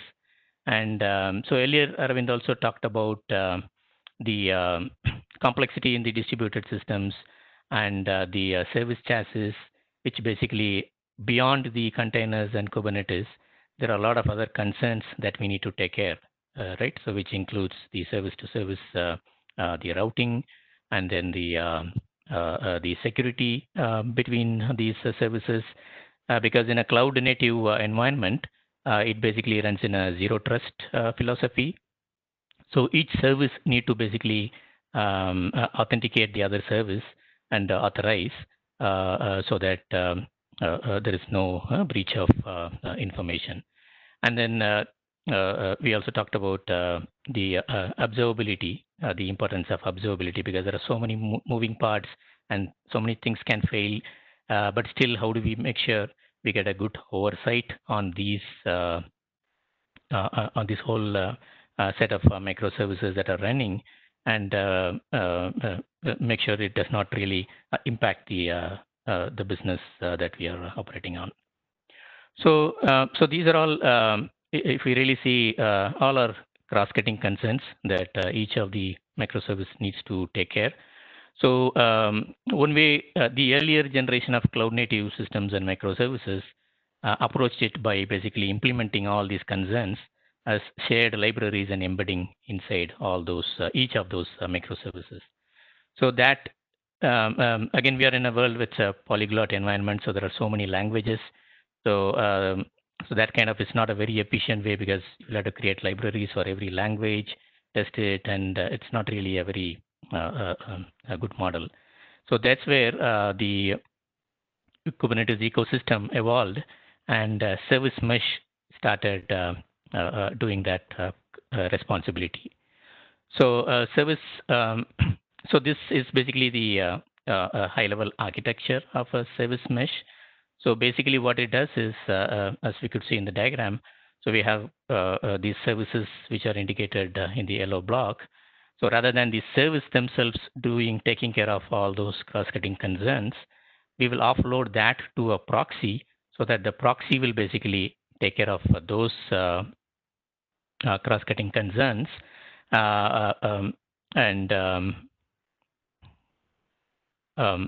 Yeah, so basically the proxies are connected together, and they have actually formed the data plane. And the proxies are actually injected as a sidecar to the containers where in the pods where the containers, the microservices are running. And so the data plane is responsible for taking care of the traffic routing, as well as the proxy basically takes care of the cross-cutting concerns that we talked about, which includes the security and the other policies, right? And then there is a control plane, which is sitting outside, which basically is responsible for setting the policies and distributing that policies to the proxies that are in the data plane. So we will look into some of these aspects that. Right. So traffic management is one of the core responsibility of the service mesh. It basically routing is one of the key important feature that we need in a distributed environment, because unlike in a traditional environment, in a microservices world, there are so much dynamism, right? So the pods may come up and go, and a new one may come up. How do we keep track of all those and route the request to the right instances? And then load balancing is very important. And also the routing, we are no longer within a small, the systems don't just operate within a single data center or in a region in a cloud. It can actually span across multiple regions, and it can also span across on-premise as well as in cloud. So the microservices themselves should not really be having any intelligence as to where it is running, but it should be location transparent. And that's where the service mesh takes care of that responsibility of routing it. And the other important feature is the traffic shaping. So that is very important in the case of the canary rollouts and staged rollouts. So because agility is another very important capability or expectation from a microservice. So where quickly business and the technical team will have to roll out new versions of the services in a very short time frame. And at the same time, the newer version should not actually impact the whole environment. So we may want to route the new requests, only a small percentage of the new request to the new versions, and then continue to forward the requests to the older versions until we are we are confident that the new version is actually capable of handling all the load. Then we can slowly, gradually increase those. So all these capabilities can actually be done, set as policies from the control plane and pushed, so that the service themselves will completely be not aware of all those operations. And then the resiliency, earlier we talked about the importance of the service resiliency. And because in a distributed environment, things can go wrong at any place. So there is a need for having a retry mechanism and then a timeout and also circuit breaker, right? So when there is a particular service is getting overwhelmed, we don't want to keep retrying, which will even make the situation worse. So in those cases, similar to the electrical engineering, so when we sense that the particular service is getting overloaded, we basically trip that, and then the request will get routed to the other instances, right? So that will give some time for that service which is overwhelmed or choking to recover, and then again automatically the circuit breaker will close, and then so this will actually help in automatic self-healing aspects. And then the other key important thing is actually the rate limiting and throttling. I mean, this is again very important when we want to actually limit certain set of consumers in accessing only a certain number of workload or request messages per second. So those can also be controlled by the service meshes. And as we saw earlier, it could the policies are set in the control plane, and then they are actually pushed to the data plane, right? And then the service security, as we talked about earlier, because they operate in a zero trust environment, the service to service basically there should be a peer level authentication. So mutual TLS is one of the very commonly used mechanism wherein we have these certificates in both the basically in all the services, and so that the communication is basically encrypted, and the services also authenticate each other using that mechanism. So having this certificate management and all those in each of these services is a very is not a trivial activity, and those can also be taken care much more easily with this service meshes. And then authorization also can be done. So it provides very flexible means to create those policies using based on the source and based on the target and based on the action, we can define a set of policies much very easily, right? And then observability is, as we talked earlier, is very important. So when we talk, so typically people tend to use monitoring and observability kind of interchangeably, but there is a bit of a difference, because monitoring typically means more like finding out when a system is not functioning properly and then trying to find out. It's more like a postmortem, whereas observability is kind of going a step beyond, and then basically answering why it is the way it should behaving it should be, and what is the expectation. So basically having the right amount of instrumentation within the microservices, so that we get a very good insight. So typically there are three pillars in the observability. One is the metrics, which basically talks about the what Google calls as the golden signals, which are the latency, traffic, errors, and saturation. So the service mesh is because the traffic goes through those proxies, so we can get a very good handle on those the service matrices. And the same way tracing, this is something which was not existent. There was no need for tracing in the earlier generation architectures, but that's very important in a highly distributed microservice environment, because the request can traverse through multiple services, and different services could take different time. How do we get a holistic view of the overall elapsed time, and then what time that each of the services took, so that we know exactly where the bottleneck is? That's where the tracing, distributed tracing comes in, and service meshes basically work with some of the tracing frameworks to get those information easily. And then the logs also, the access logs also can be easily got. So basically, the observability kind of gives a holistic view of all these instrumentation so that we can get a holistic insight rather than looking at each of these in silos. And then there are different standards that are kind of emerging, because earlier it was very tool-centric, the observability and the monitoring market, but new standards are evolving. For the tracing, there used to be there is still a standard that open tracing, and then for metrics, open census was a good standard. But then the industry is now moving towards open telemetry to bring all those into common telemetry and observability standards. Even logging is being now in incubation, and is going to be part of that, so that we have one standard for all the types of observability.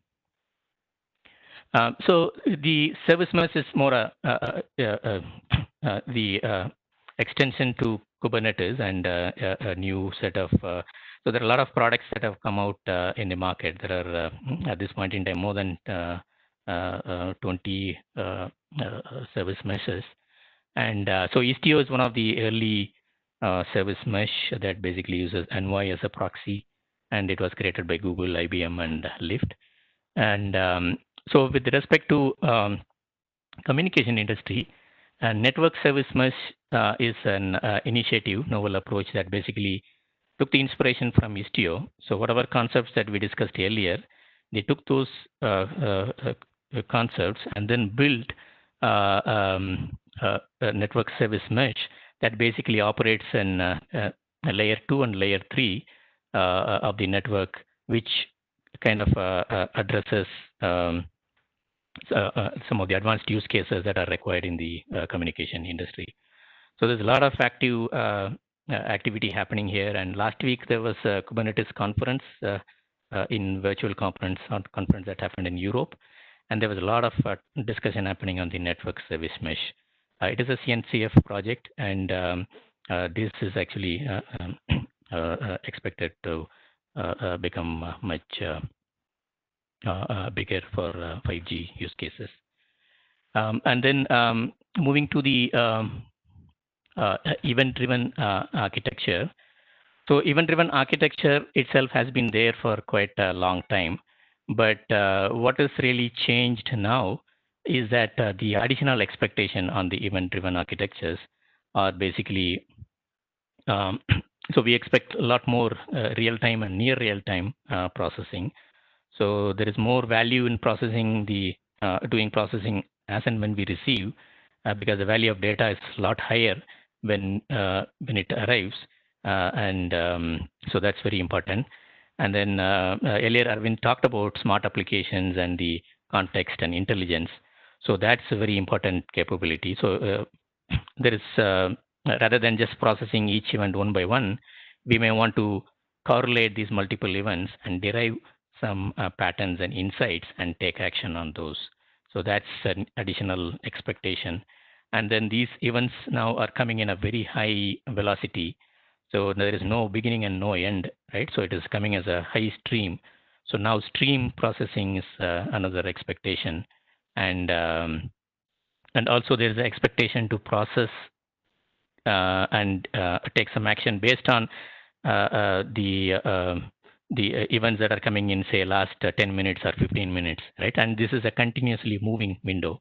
So that's a kind of additional. And then the compute efficiency. Right now, in the cloud native, we have a lot of multi-core processors available, right? So the typical, most of the existing programming models don't really exploit those multi-core capabilities. So how do we exploit those better?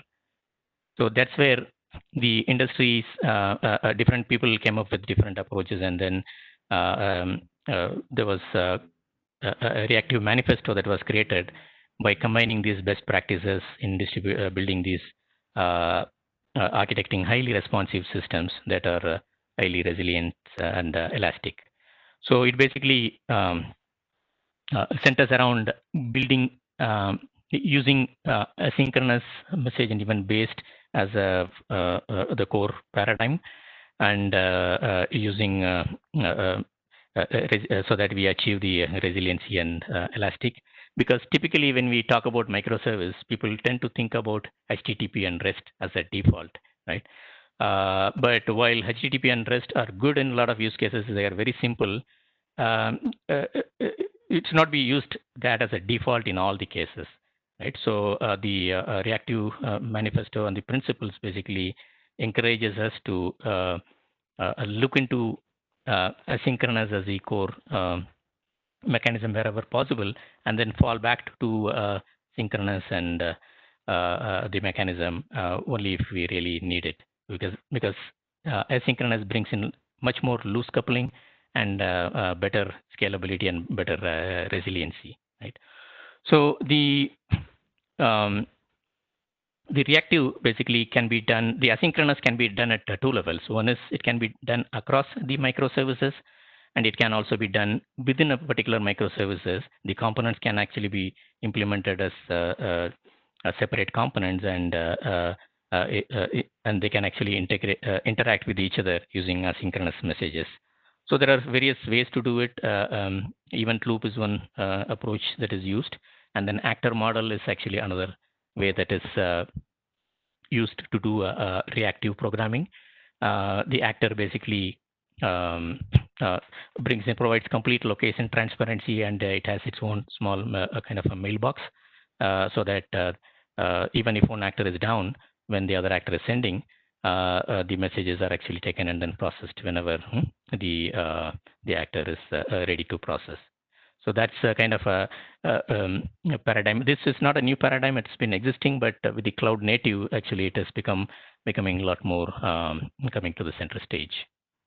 And then closely along with that is, so the moment we talk about asynchronous processing within a service, we have there are chances that not every components may actually within a service may operate at the same speed. There could be a fast producer and a slow consumer, and if we don't take care of that properly, we may get into memory buffer overflow and those kind of issues.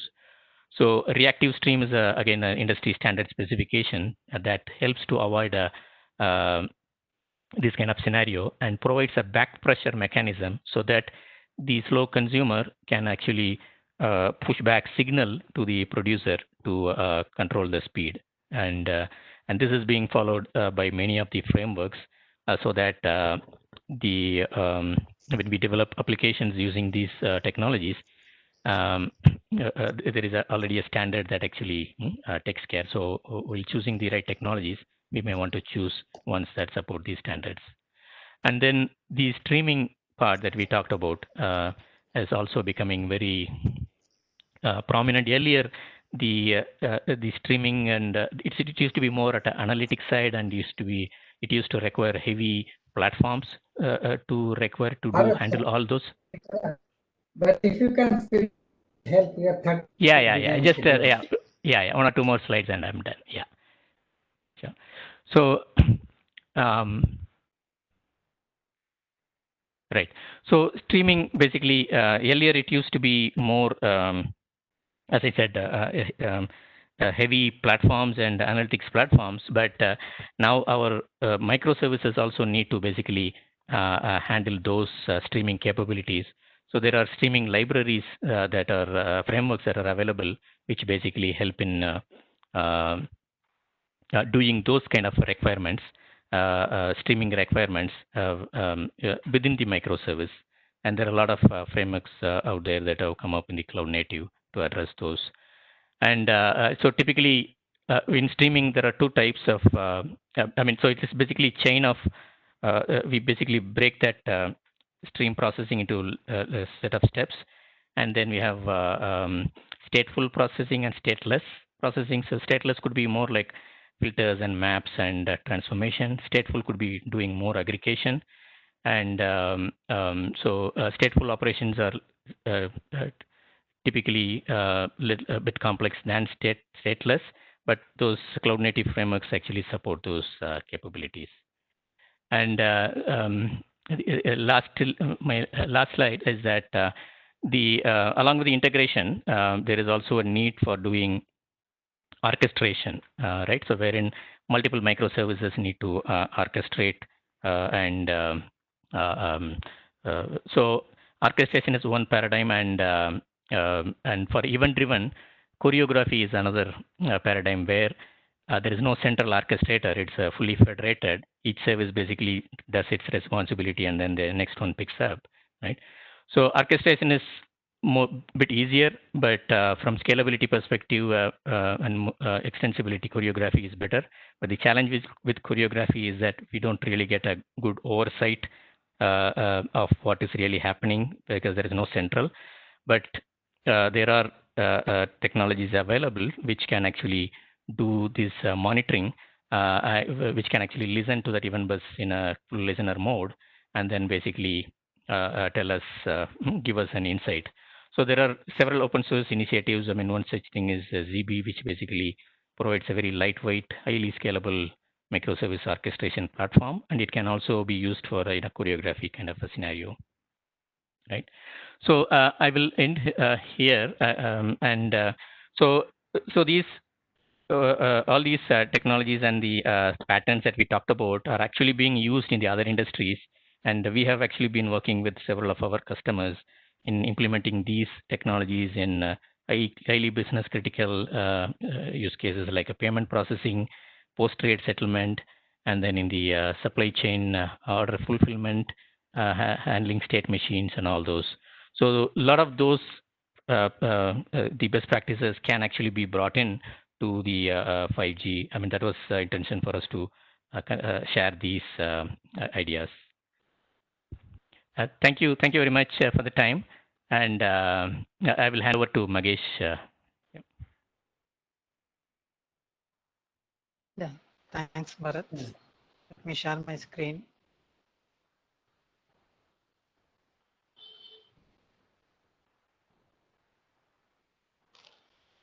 Munir, can you give me permission to share screen?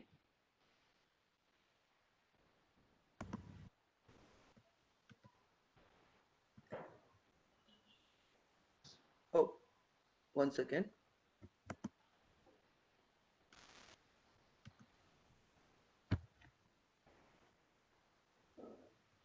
Yes, Magesh, you should have it now.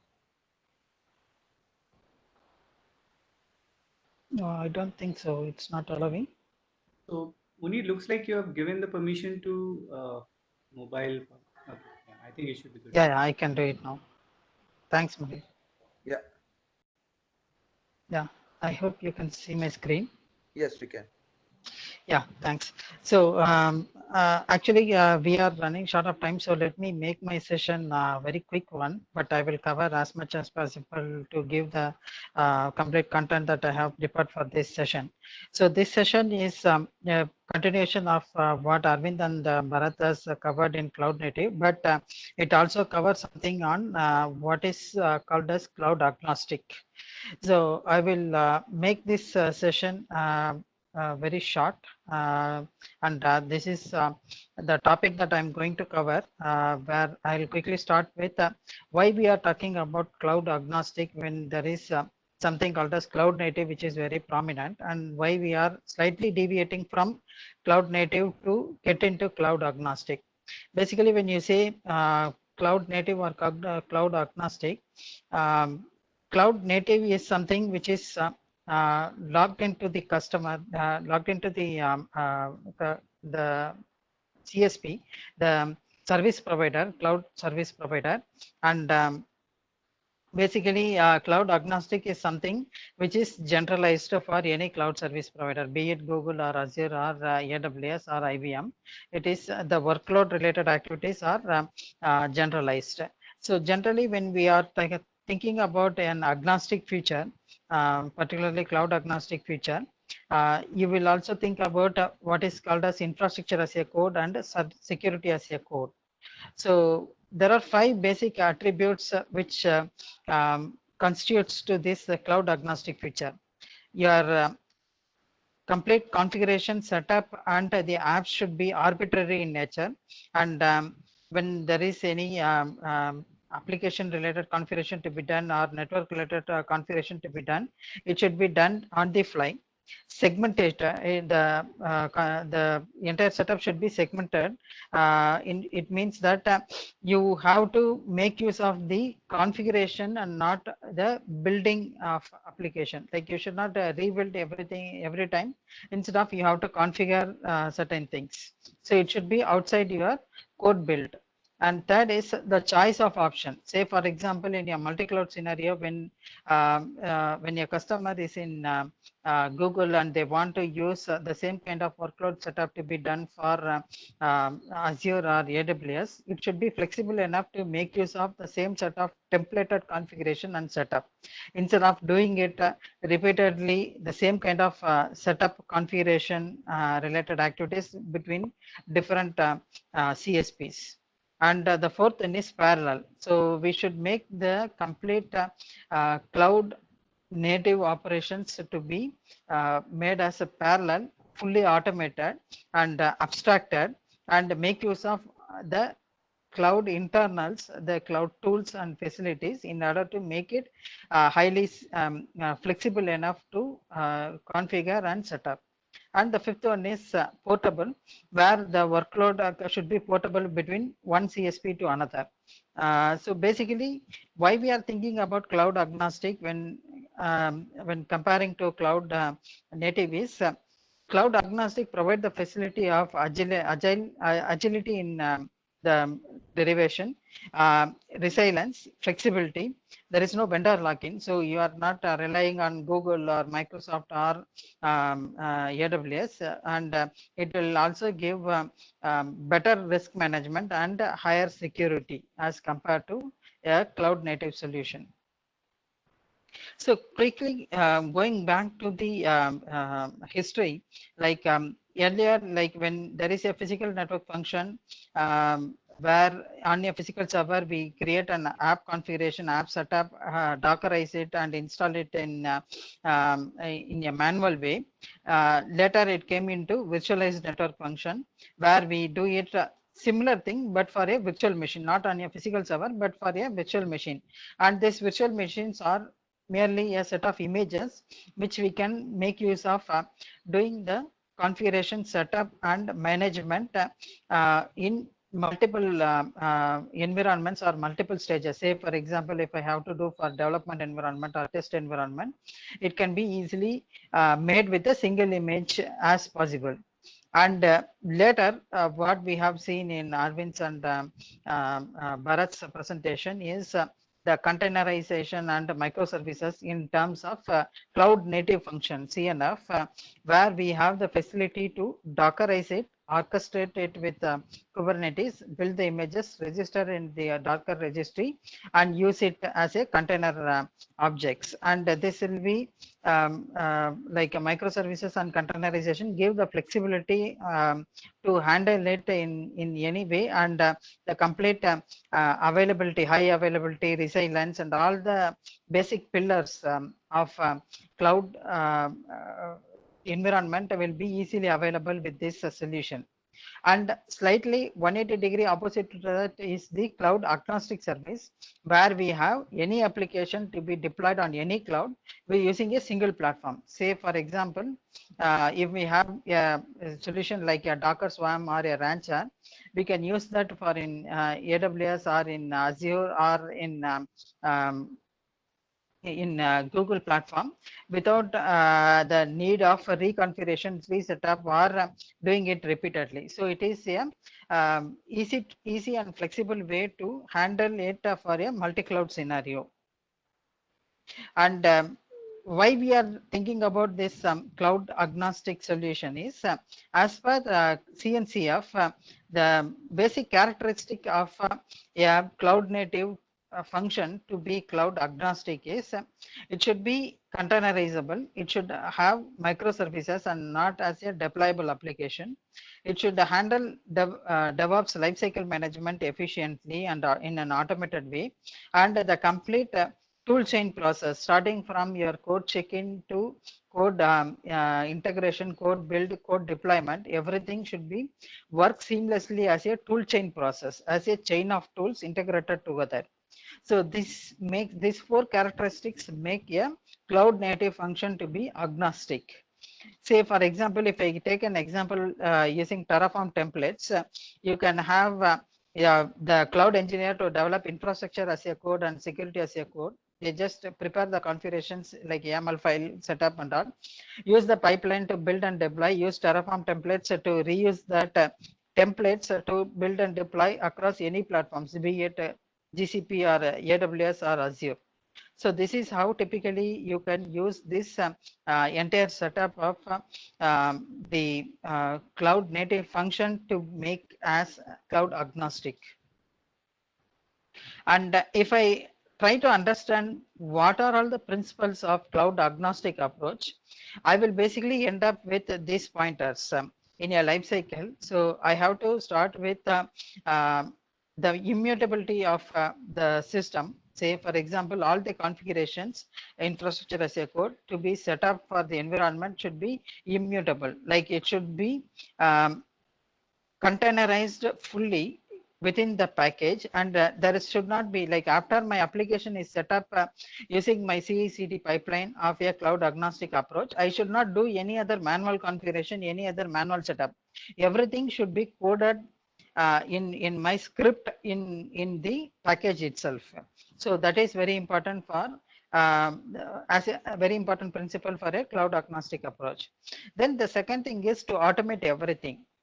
In this case, say for example, when I have to do a code build, when I have to do a code review, when I have to do a code configuration, test it in one environment, deploy it in another environment, or promote it to higher environment, all this should happen seamlessly in an automated fashion using the CI/CD pipeline, and the complete setup should be automated. This helps to reduce manual errors or manual effort in handling these activities and improve the efficiency. And the third thing is flexible in disposability. So everything in the setup should be somewhat transient, which means it should live within that container object, or it should live within that package, and it should not be like tampered outside. So that is very important for the cloud agnostic solution. And the fourth one is there should be a constant telemetry. So when we are doing a cloud setup in a cloud agnostic fashion, we should have a telemetry kind of facility, what Bharat has covered in terms of metrics, in terms of logs, and in terms of event handling. We should have a setup which should work seamlessly across different cloud service provider, be it GCP or AWS or Azure. It should work in the seamlessly. So I should not configure this kind of telemetry activity, say for example enabling the log in GCP or in Azure manually, but it should automatically handle it from the setup that I'm doing with a cloud agnostic approach. Externalize the configuration. So there should not be any hard-coded configuration or setup inside the application setup or the package that I'm doing in my containerization. Say for example, be a password for a database connection, or a file location or path, or any credential to be used for interfaces. All this should be externalized, and it should not be built inside the image or binary, because if it is bundled inside the image or binary that I'm creating using my Docker, then every time I have to change the configuration for different stages, different environments like dev, IT, UAT, protection, I have to tamper it, I have to change it, and I have to rebuild the image, which should not be the case for a cloud agnostic approach. It should be externalized. So you have to build the image. It's like a build once and deploy anywhere. You have to build the image only once, and you have to deploy it anywhere, in any stages, anytime, any environments. All the configurations that you are looking for to change should be outside that environment. And the sixth one is delegated governance. So with respect to defining the service level agreement and business level agreement for the managed services, you should have a strict governance. So you have to define what is your complete responsibility matrix, like who has to handle what, and if there is a failure, how we have to handle, what is the kind of risk that you have foreseen, what are all the mitigations that you can take up, what are all the architectural decisions that you have taken, and to design the solution blueprint. All this should be captured very much clearly when you are defining a cloud agnostic solution.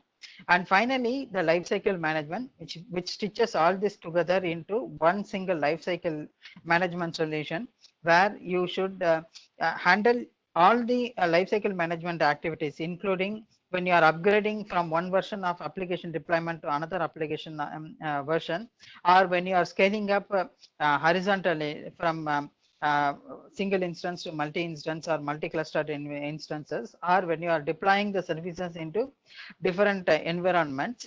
All this should handle seamlessly with your lifecycle management tools in the cloud agnostic setup.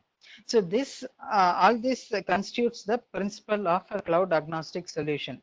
So anything which is coming more flexible, more generic in nature makes it cloud agnostic. And if you define a solution blueprint for a cloud CNF, what you can see is this is how you typically see for the cloud agnostic solution, where a cloud architect does all the setup for the CNF, for the network configuration, for all the application build and deployment related setup and all that, which comes here. And parallelly, the infra team, where they will set up the operating environment, they set up the databases, they set up the security practices, security policies. All this comes together here, where the container image gets built based on this. A deployment template like a Terraform template or a Chef recipe will be used, and the security policies that is bundled together, and the runbook scripts where we have to define a database setup to be done in this way, a multi-clustered environment to be set up in this way, or a DR environment to be set up in this way. All this will be defined in the runbook script. So all this taken together, and then the final setup will be done based on this, which is basically using various principles that we have seen in the previous steps. So for example, the telemetry, which is monitoring and reporting, the application, middleware, governance, risk assessment, API or microservices, the data store, all these are bundled together into the pod environment, the worker pod or master pod in the container environment, or the node, the container registry, and the vulnerability checks for the images. All these are bundled together into one single environment.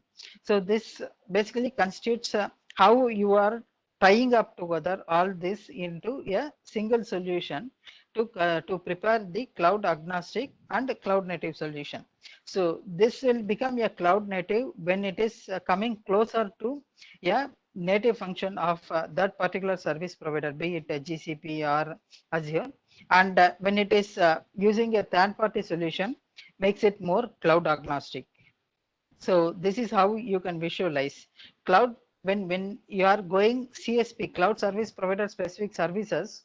It makes it cloud native, and when you are moving away from cloud CSP, the cloud service provider related services, it makes it cloud agnostic. For example, all your container services, DevOps template, application services, application caching, container orchestration, infrastructure as a code for your configuration setup, all these make agnostic service. And one thing that you have to keep in mind is you cannot make a container blueprint as or a cloud blueprint as 100% cloud agnostic, because cloud agnostic you cannot you have to rely some of the cloud native functions. For example, your architecture may rely on the native functions, data services may rely on native functions, or security services may rely on native function, and all this a combination of all this where you minimize the reusable structure in an agnostic way, and maximize the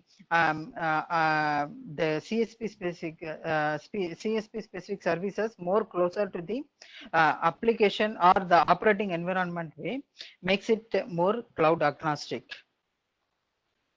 So when you are doing this cloud agnostic approach, basically you may think that it is only from the high level architect point of view, and it doesn't involve much of the other people in the team to work on the cloud agnostic solution, but it is not in the case. For example, when you are defining the service level management or the observability or the operation resilience, you may have to involve security architects who helps you to define what kind of security policies to be defined can be defined in an agnostic way. And you have to use the platform architects who has to tell from the specific platform that you are using, be it specific to cloud service provider, how it is very close to the platform, or how it is generalized outside the platform and take it to reusable configuration across different cloud service provider. Application architects who helps to define how this cloud agnostic solution can be prepared for different applications. Say, for example, a UI driven application or a data intensive application, this cloud agnostic approach differs.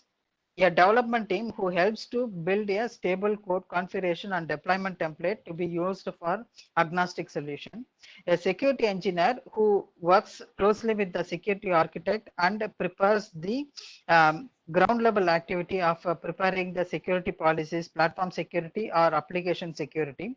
And the platform engineer who parallelly works with the platform architects and on the ground level to prepare the platform capabilities and the standard procedures to automate the environments, to create a CI/CD pipeline for Google environment or a telemetry solution for Azure environment. All this will be done by them. And an application engineer who works closely with the application architect to prepare the deployable environment, deployable application for each environment. And the DevOps team who actually creates a complete tool chain process common for all the environment, or a blueprint which is common for all the environment for a seamless release management. So now you may have a question like, why have to think about this cloud agnostic when cloud native is more flexible, configurable and more easy to understand.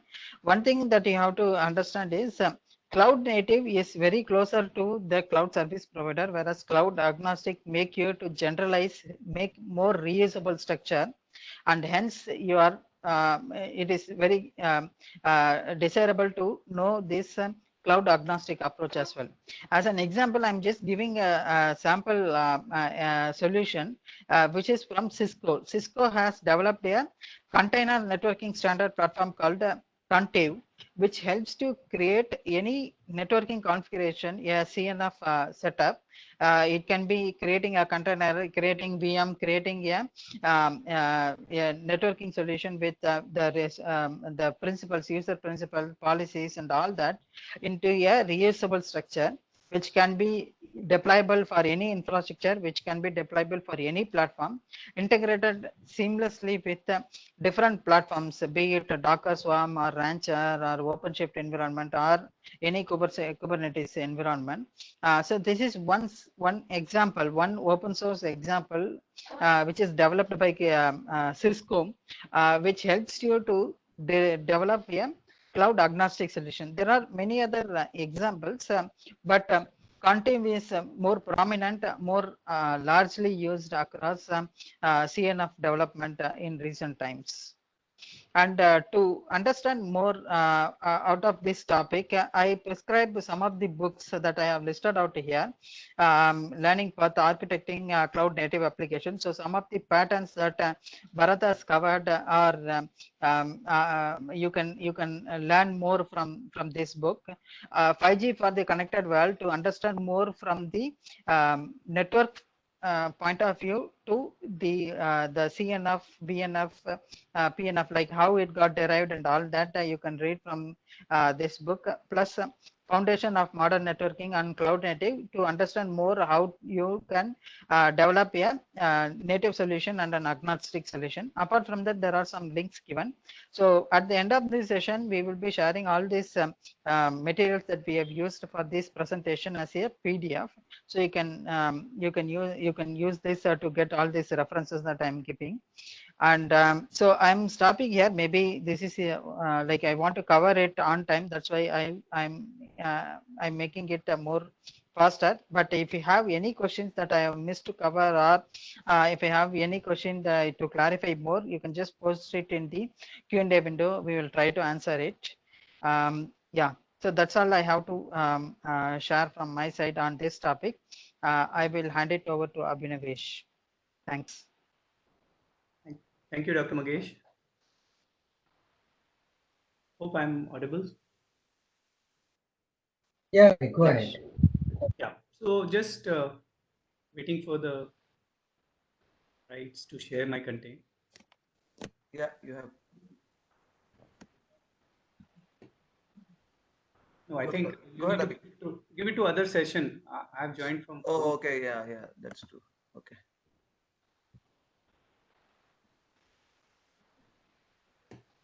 Yeah, it is enabled now.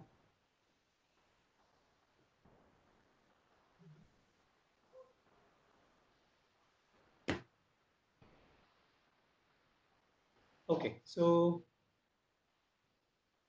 hope you are able to see my. Okay. Yes, we can. Okay, thank you so much.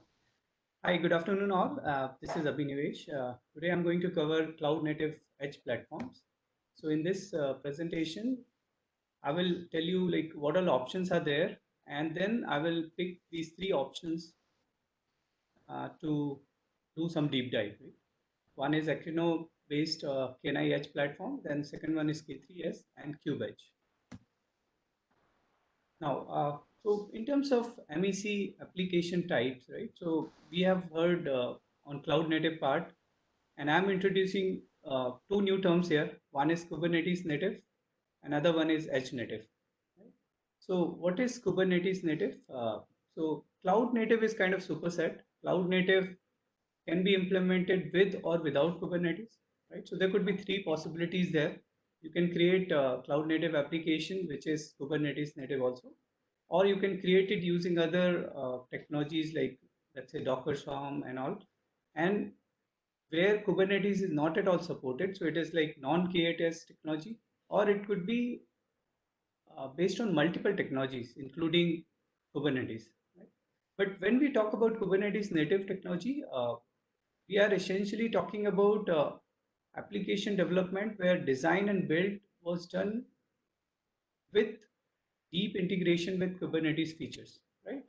And the benefit of this is that you don't have burden of supporting so many things, and Kubernetes is known for its interoperability, right? So you can run it on several hosting platforms, and in fact, it is cloud agnostic also, right? So you can run it on all the clouds. Now, there is another term which I wanted to introduce, that is edge native, right? So for edge computing perspective, uh, we are, or rather industry is trying to build cloud native apps with some unique edge specific requirements, right? Like low latency or high bandwidth. Okay. Now, let's see what are different platform types for MEC.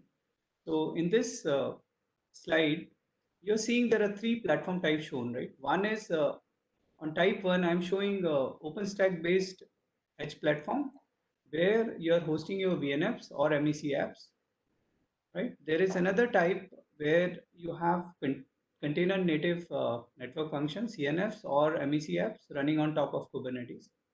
And there is this third type where you are trying to run VNF and CNF both on same Kubernetes along with other MEC apps. Right? So out of these three types, right, we are seeing that Kubernetes-based edge platforms are becoming very popular. And why they are becoming popular? Reason is so the question is like, why Kubernetes at the edge, right? Why should I use Kubernetes as MEC platform? So on the left side of this, you see the expectations from edge platform, right? It should be, let's say, lightweight with very small memory footprint because some of your edge sites might be smaller. And Kubernetes based edge have some options where it is very lightweight. Okay, and I'm going to cover two such options. It should be open source based. Again, this is not mandatory, but it's good to have because you're talking about huge volume of sites. Right? So to save licensing cost and all, it should be preferably open source based. There should be easy installation and configuration, and I think a lot of these parameters are driven from the volume of edge sites, right? Like low touch operations or offline mode support scalability. The most important expectations are given at the bottom, which says that your edge platform should support different hosting platform. That means you don't want different hosts. You don't want your application to be written differently, right, for each edge platform. Okay, and Kubernetes supports that also, and different ecosystem partners in Kubernetes, right, like Knative and many other. So they support several use cases, right? So there also Kubernetes has this suitability. Now, in terms of options, there are 4 options, right? When we have decided that we are going to bring Kubernetes at the edge, so first option would be just bring Kubernetes as a whole, right? So that is my first option on the left, right? This one. Then comes creating lightweight Kubernetes based edge platform. So these are option 2 and option 3. These are lightweight Kubernetes distribution, and the fourth option is federated Kubernetes. It is also known as KubeFed. This is under development, so I'm not covering it. It is not really ready. Okay, so coming to first option. So when we talk about deploying inter Kubernetes, so one of the option is Akrino based KNI edge stack. Now, what is Akrino? Akrino is one open source project under Linux Foundation Edge. And in fact, the CNCF, that the term that you heard before is also part of Linux Foundation. So this is like bigger umbrella.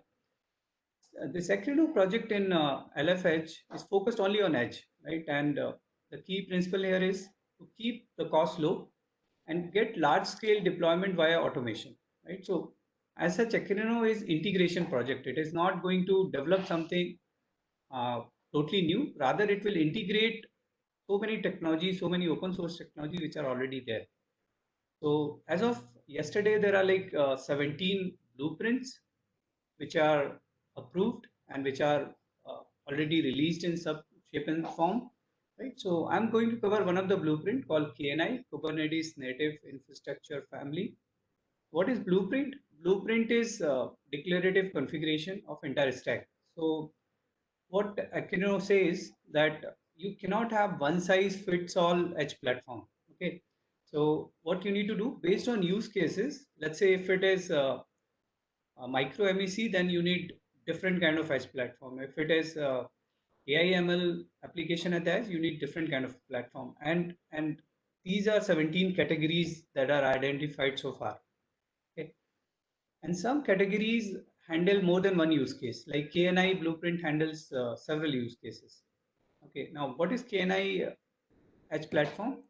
So KNI Edge platform, it handles the deployment of Kubernetes cluster, and it also tune it for NFV or MEC kind of workload. How does it do this tuning?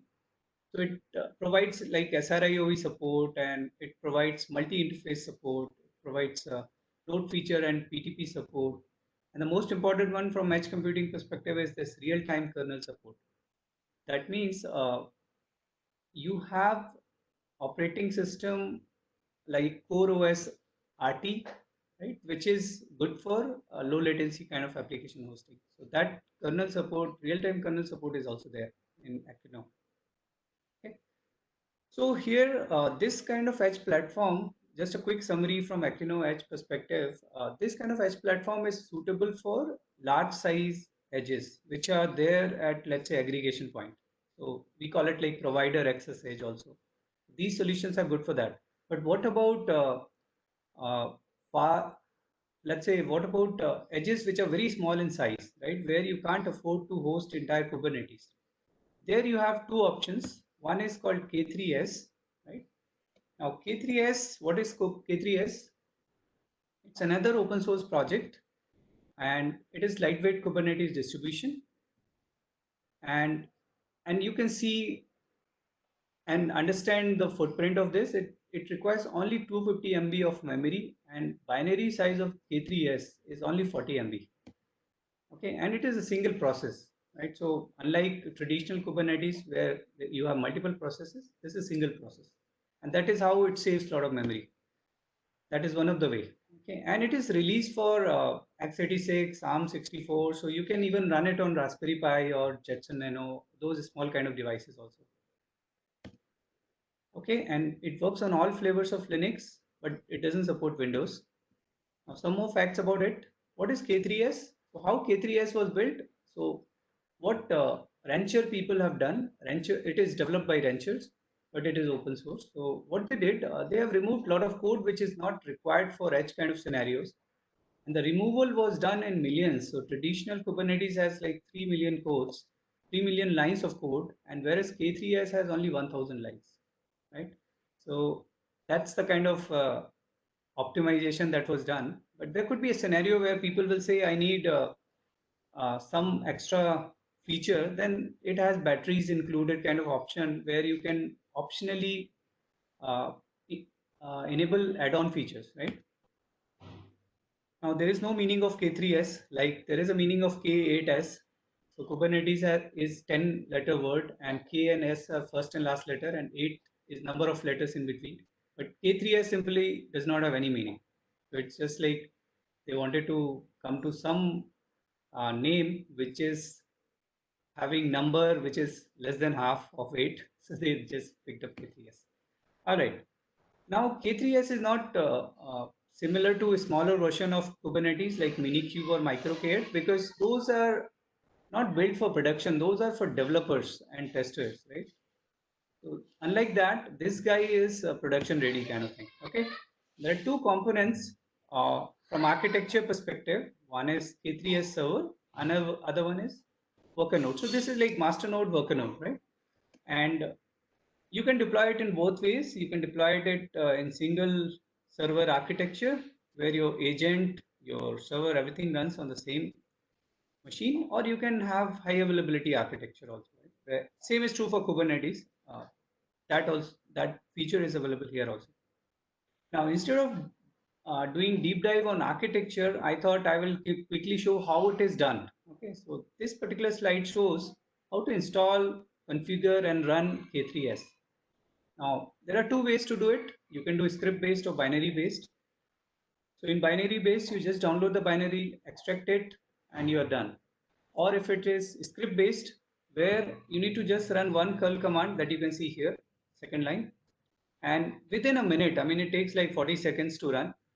So download, run, install, everything is done in 40 seconds. And you will have your K3S up and running. And you can run same kubectl command like kubectl get node, you already have your master node up and running in less than 1 minute.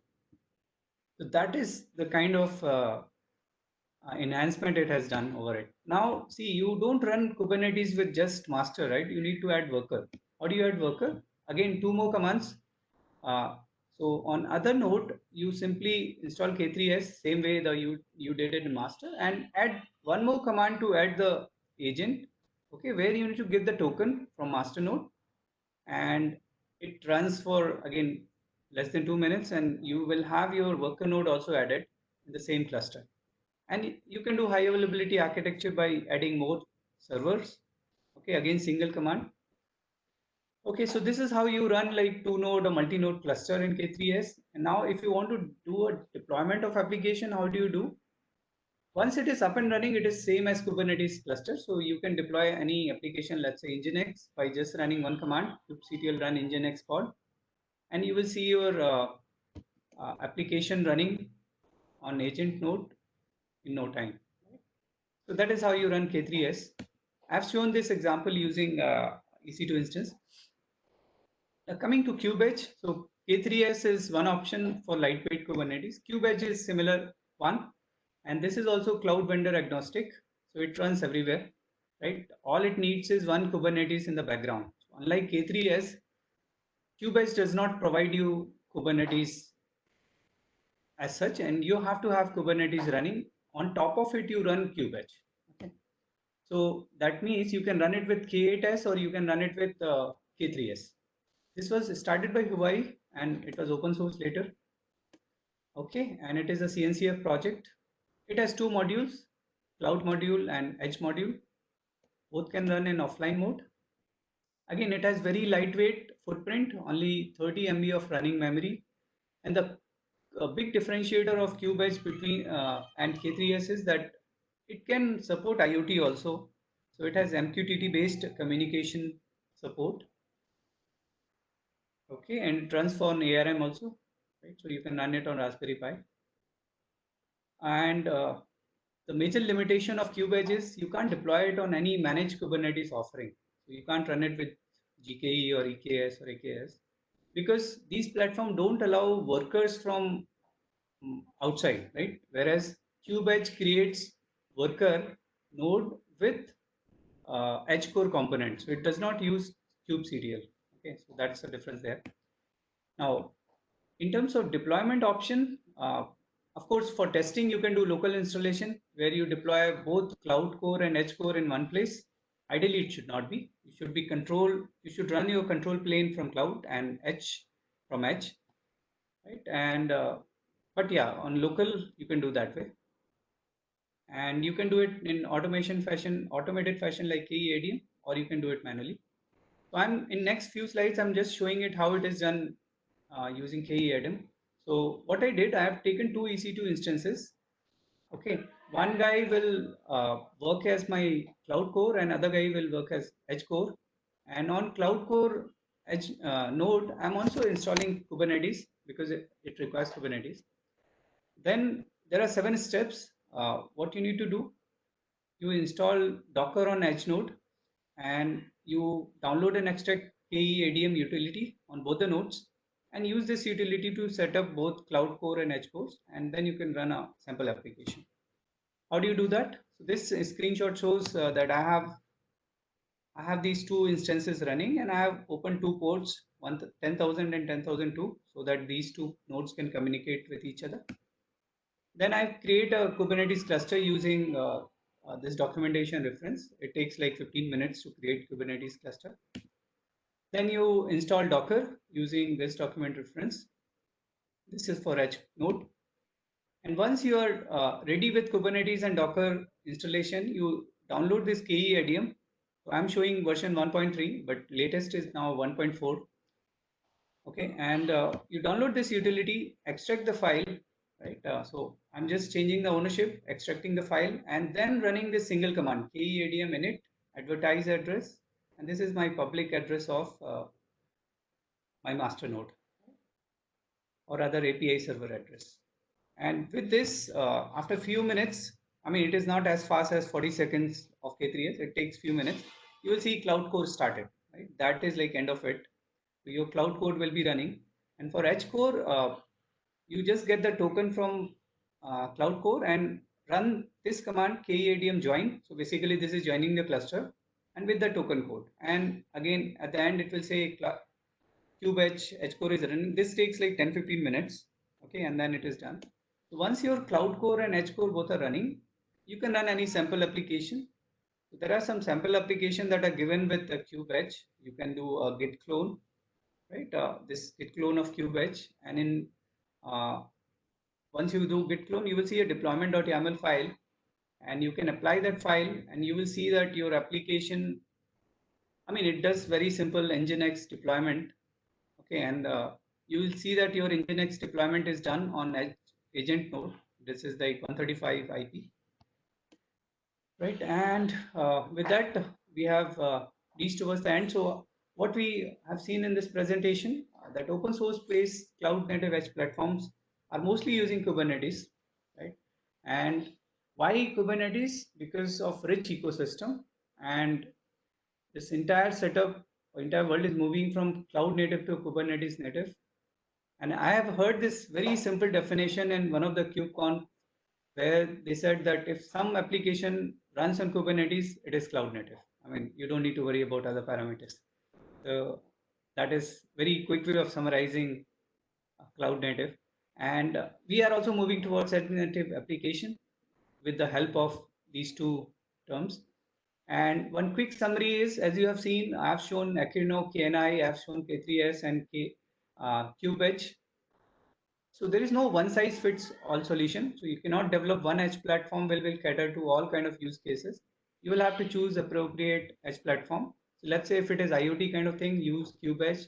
If it is lightweight thing, use K3S. If it is full blown Kubernetes, use Akrino, and so on. Right? So with that, I've reached towards the end of my presentation. Thank you so much. Great, Avi. I think we saved some time. Munir, if you could help with the questions we are having 8 minutes, and if everybody is okay, we probably will take 5 extra minutes to make sure that we do justice to the question. So Munir, if you could pose the outstanding question. I know some of the questions are responded to into the session, but rest of it over to you, Munir. Sure. Thank you. Thank you very much. I think great sessions. We had great speakers.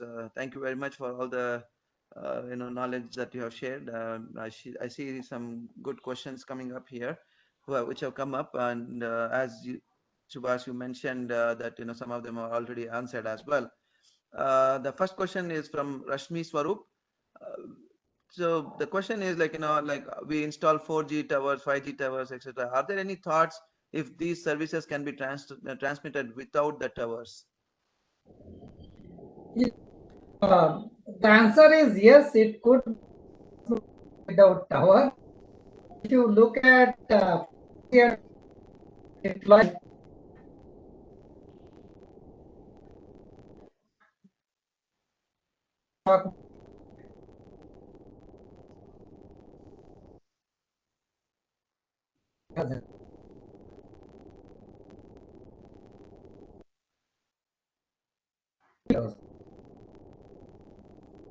Looks like we have connectivity issue. We are not able to hear Subhash properly. office. Can you go? Can you turn off your video?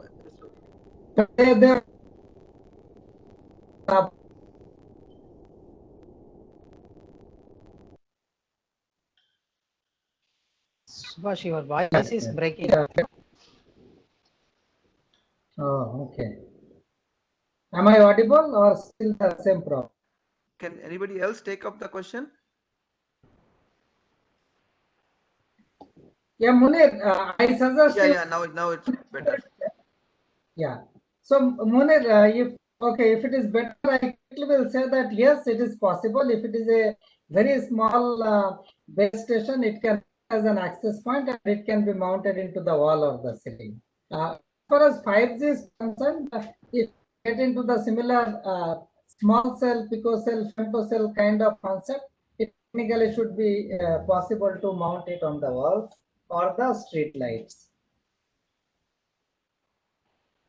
Thank you very much, Subhash. I think then we'll go to the next question. This is from Sudhakar Reddy. This is for Arvind. Please let me know which architecture is a good approach to go either monolithic or microservices, and if you can give some examples. So thanks, Sudhakar, for the question. So one is, I think the debate about monolith versus microservices kind of addressed in the sense that we reached a consensus that microservices architecture is the way to go, especially the systems are complex enough, right? So the question then comes in is, what do you mean by complex enough, right? What is that trigger which basically tells you that you should move towards a microservices architecture?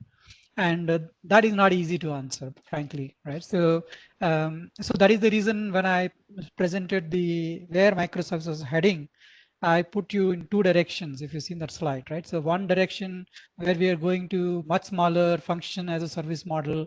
On the other direction, we are moving to modular monoliths, right? So at the end of the day, the summary is that microservices architecture is the way to go. But how do you use microservice architecture? It is not just one thing, right? As in, this is the only way to do microservice architecture. You can still have modularity and then all the logical separation that is required from from a way how you design your software. But bringing in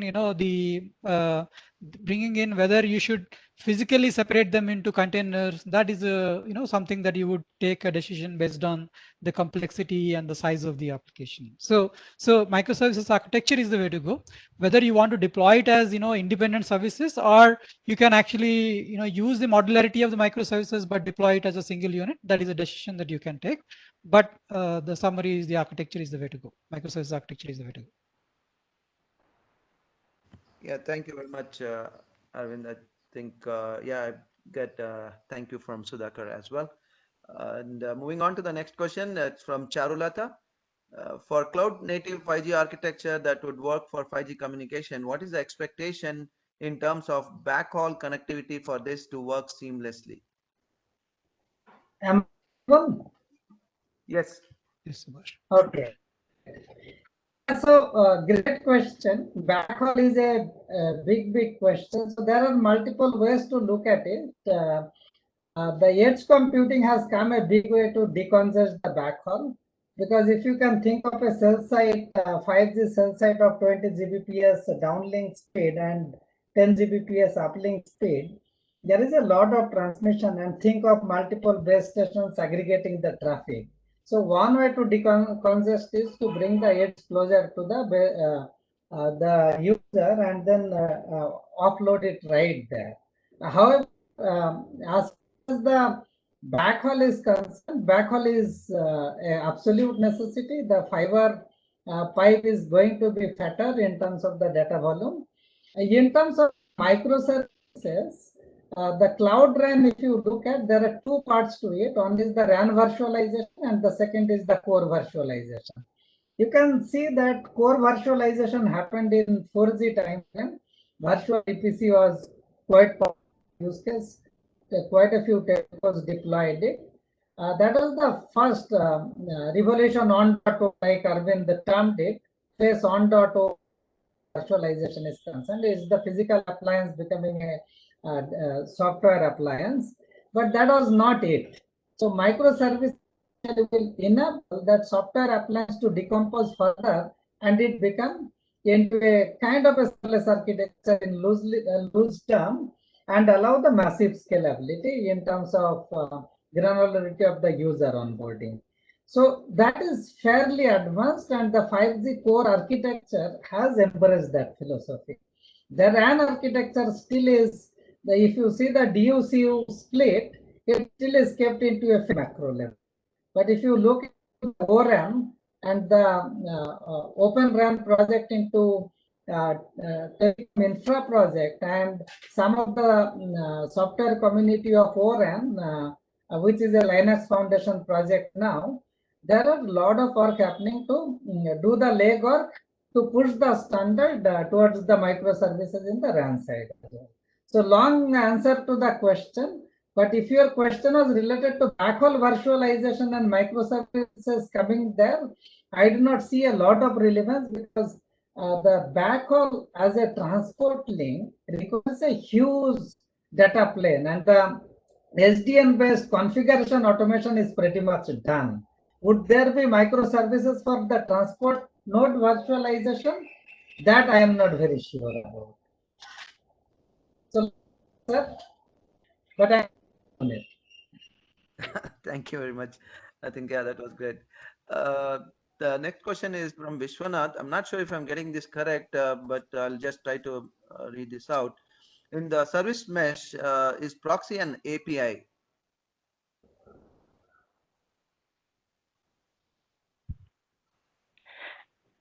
Yeah, I'll take it up. I think I answered that in the session.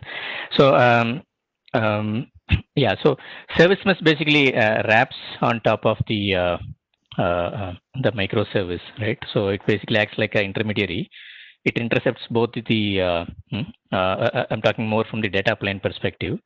So the messages that go to the microservice, and then that comes out. So from that perspective, it's more like as the name says, it's proxy, and it is actually proxying the data that goes.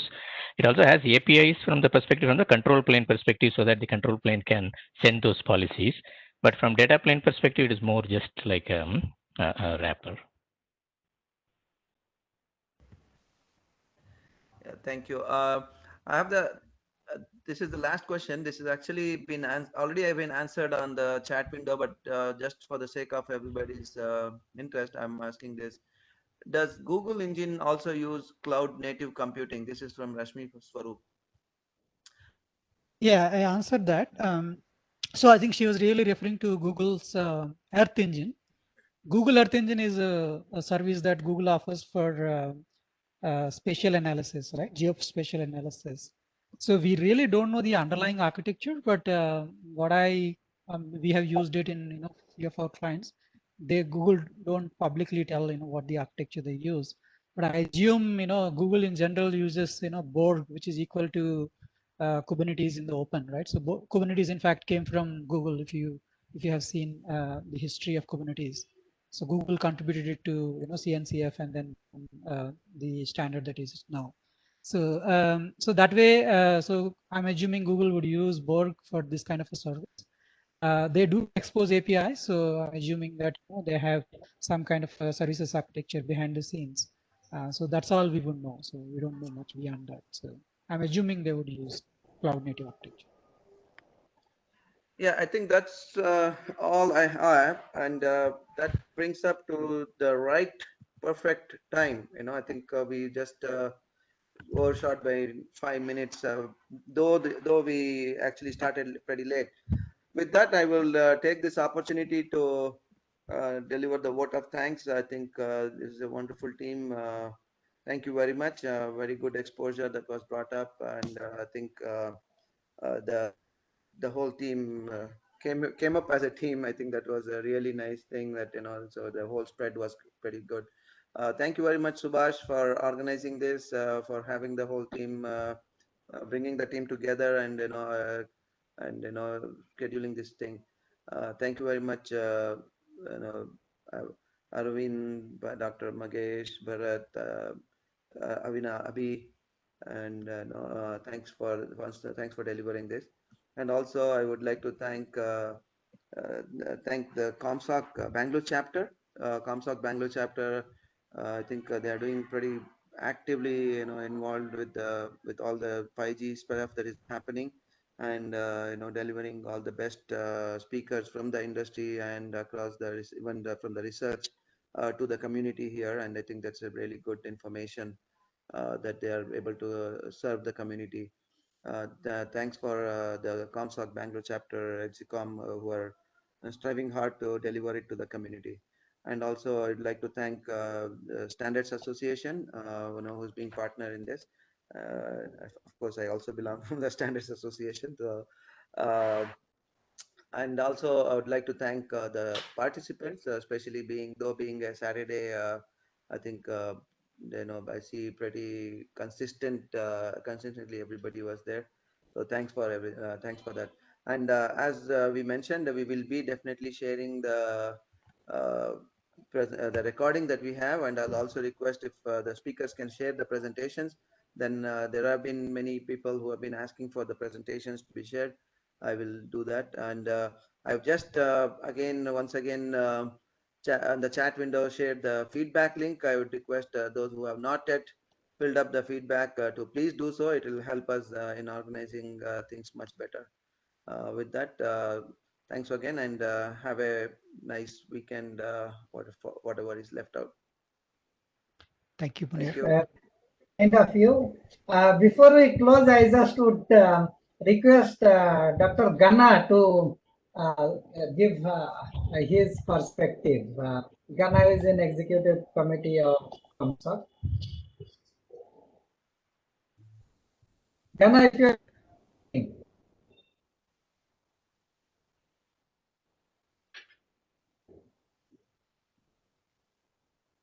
doesn't look like Ganna is there. So thank you, everybody. Yeah. Ganna was said that he is double timing. There are 2 sessions he is booked, so perhaps he is paying attention to this one because Munir, you were there. So so let's conclude the session. Thank you, everybody. Thank you very much. Thank you. Okay. Thank you.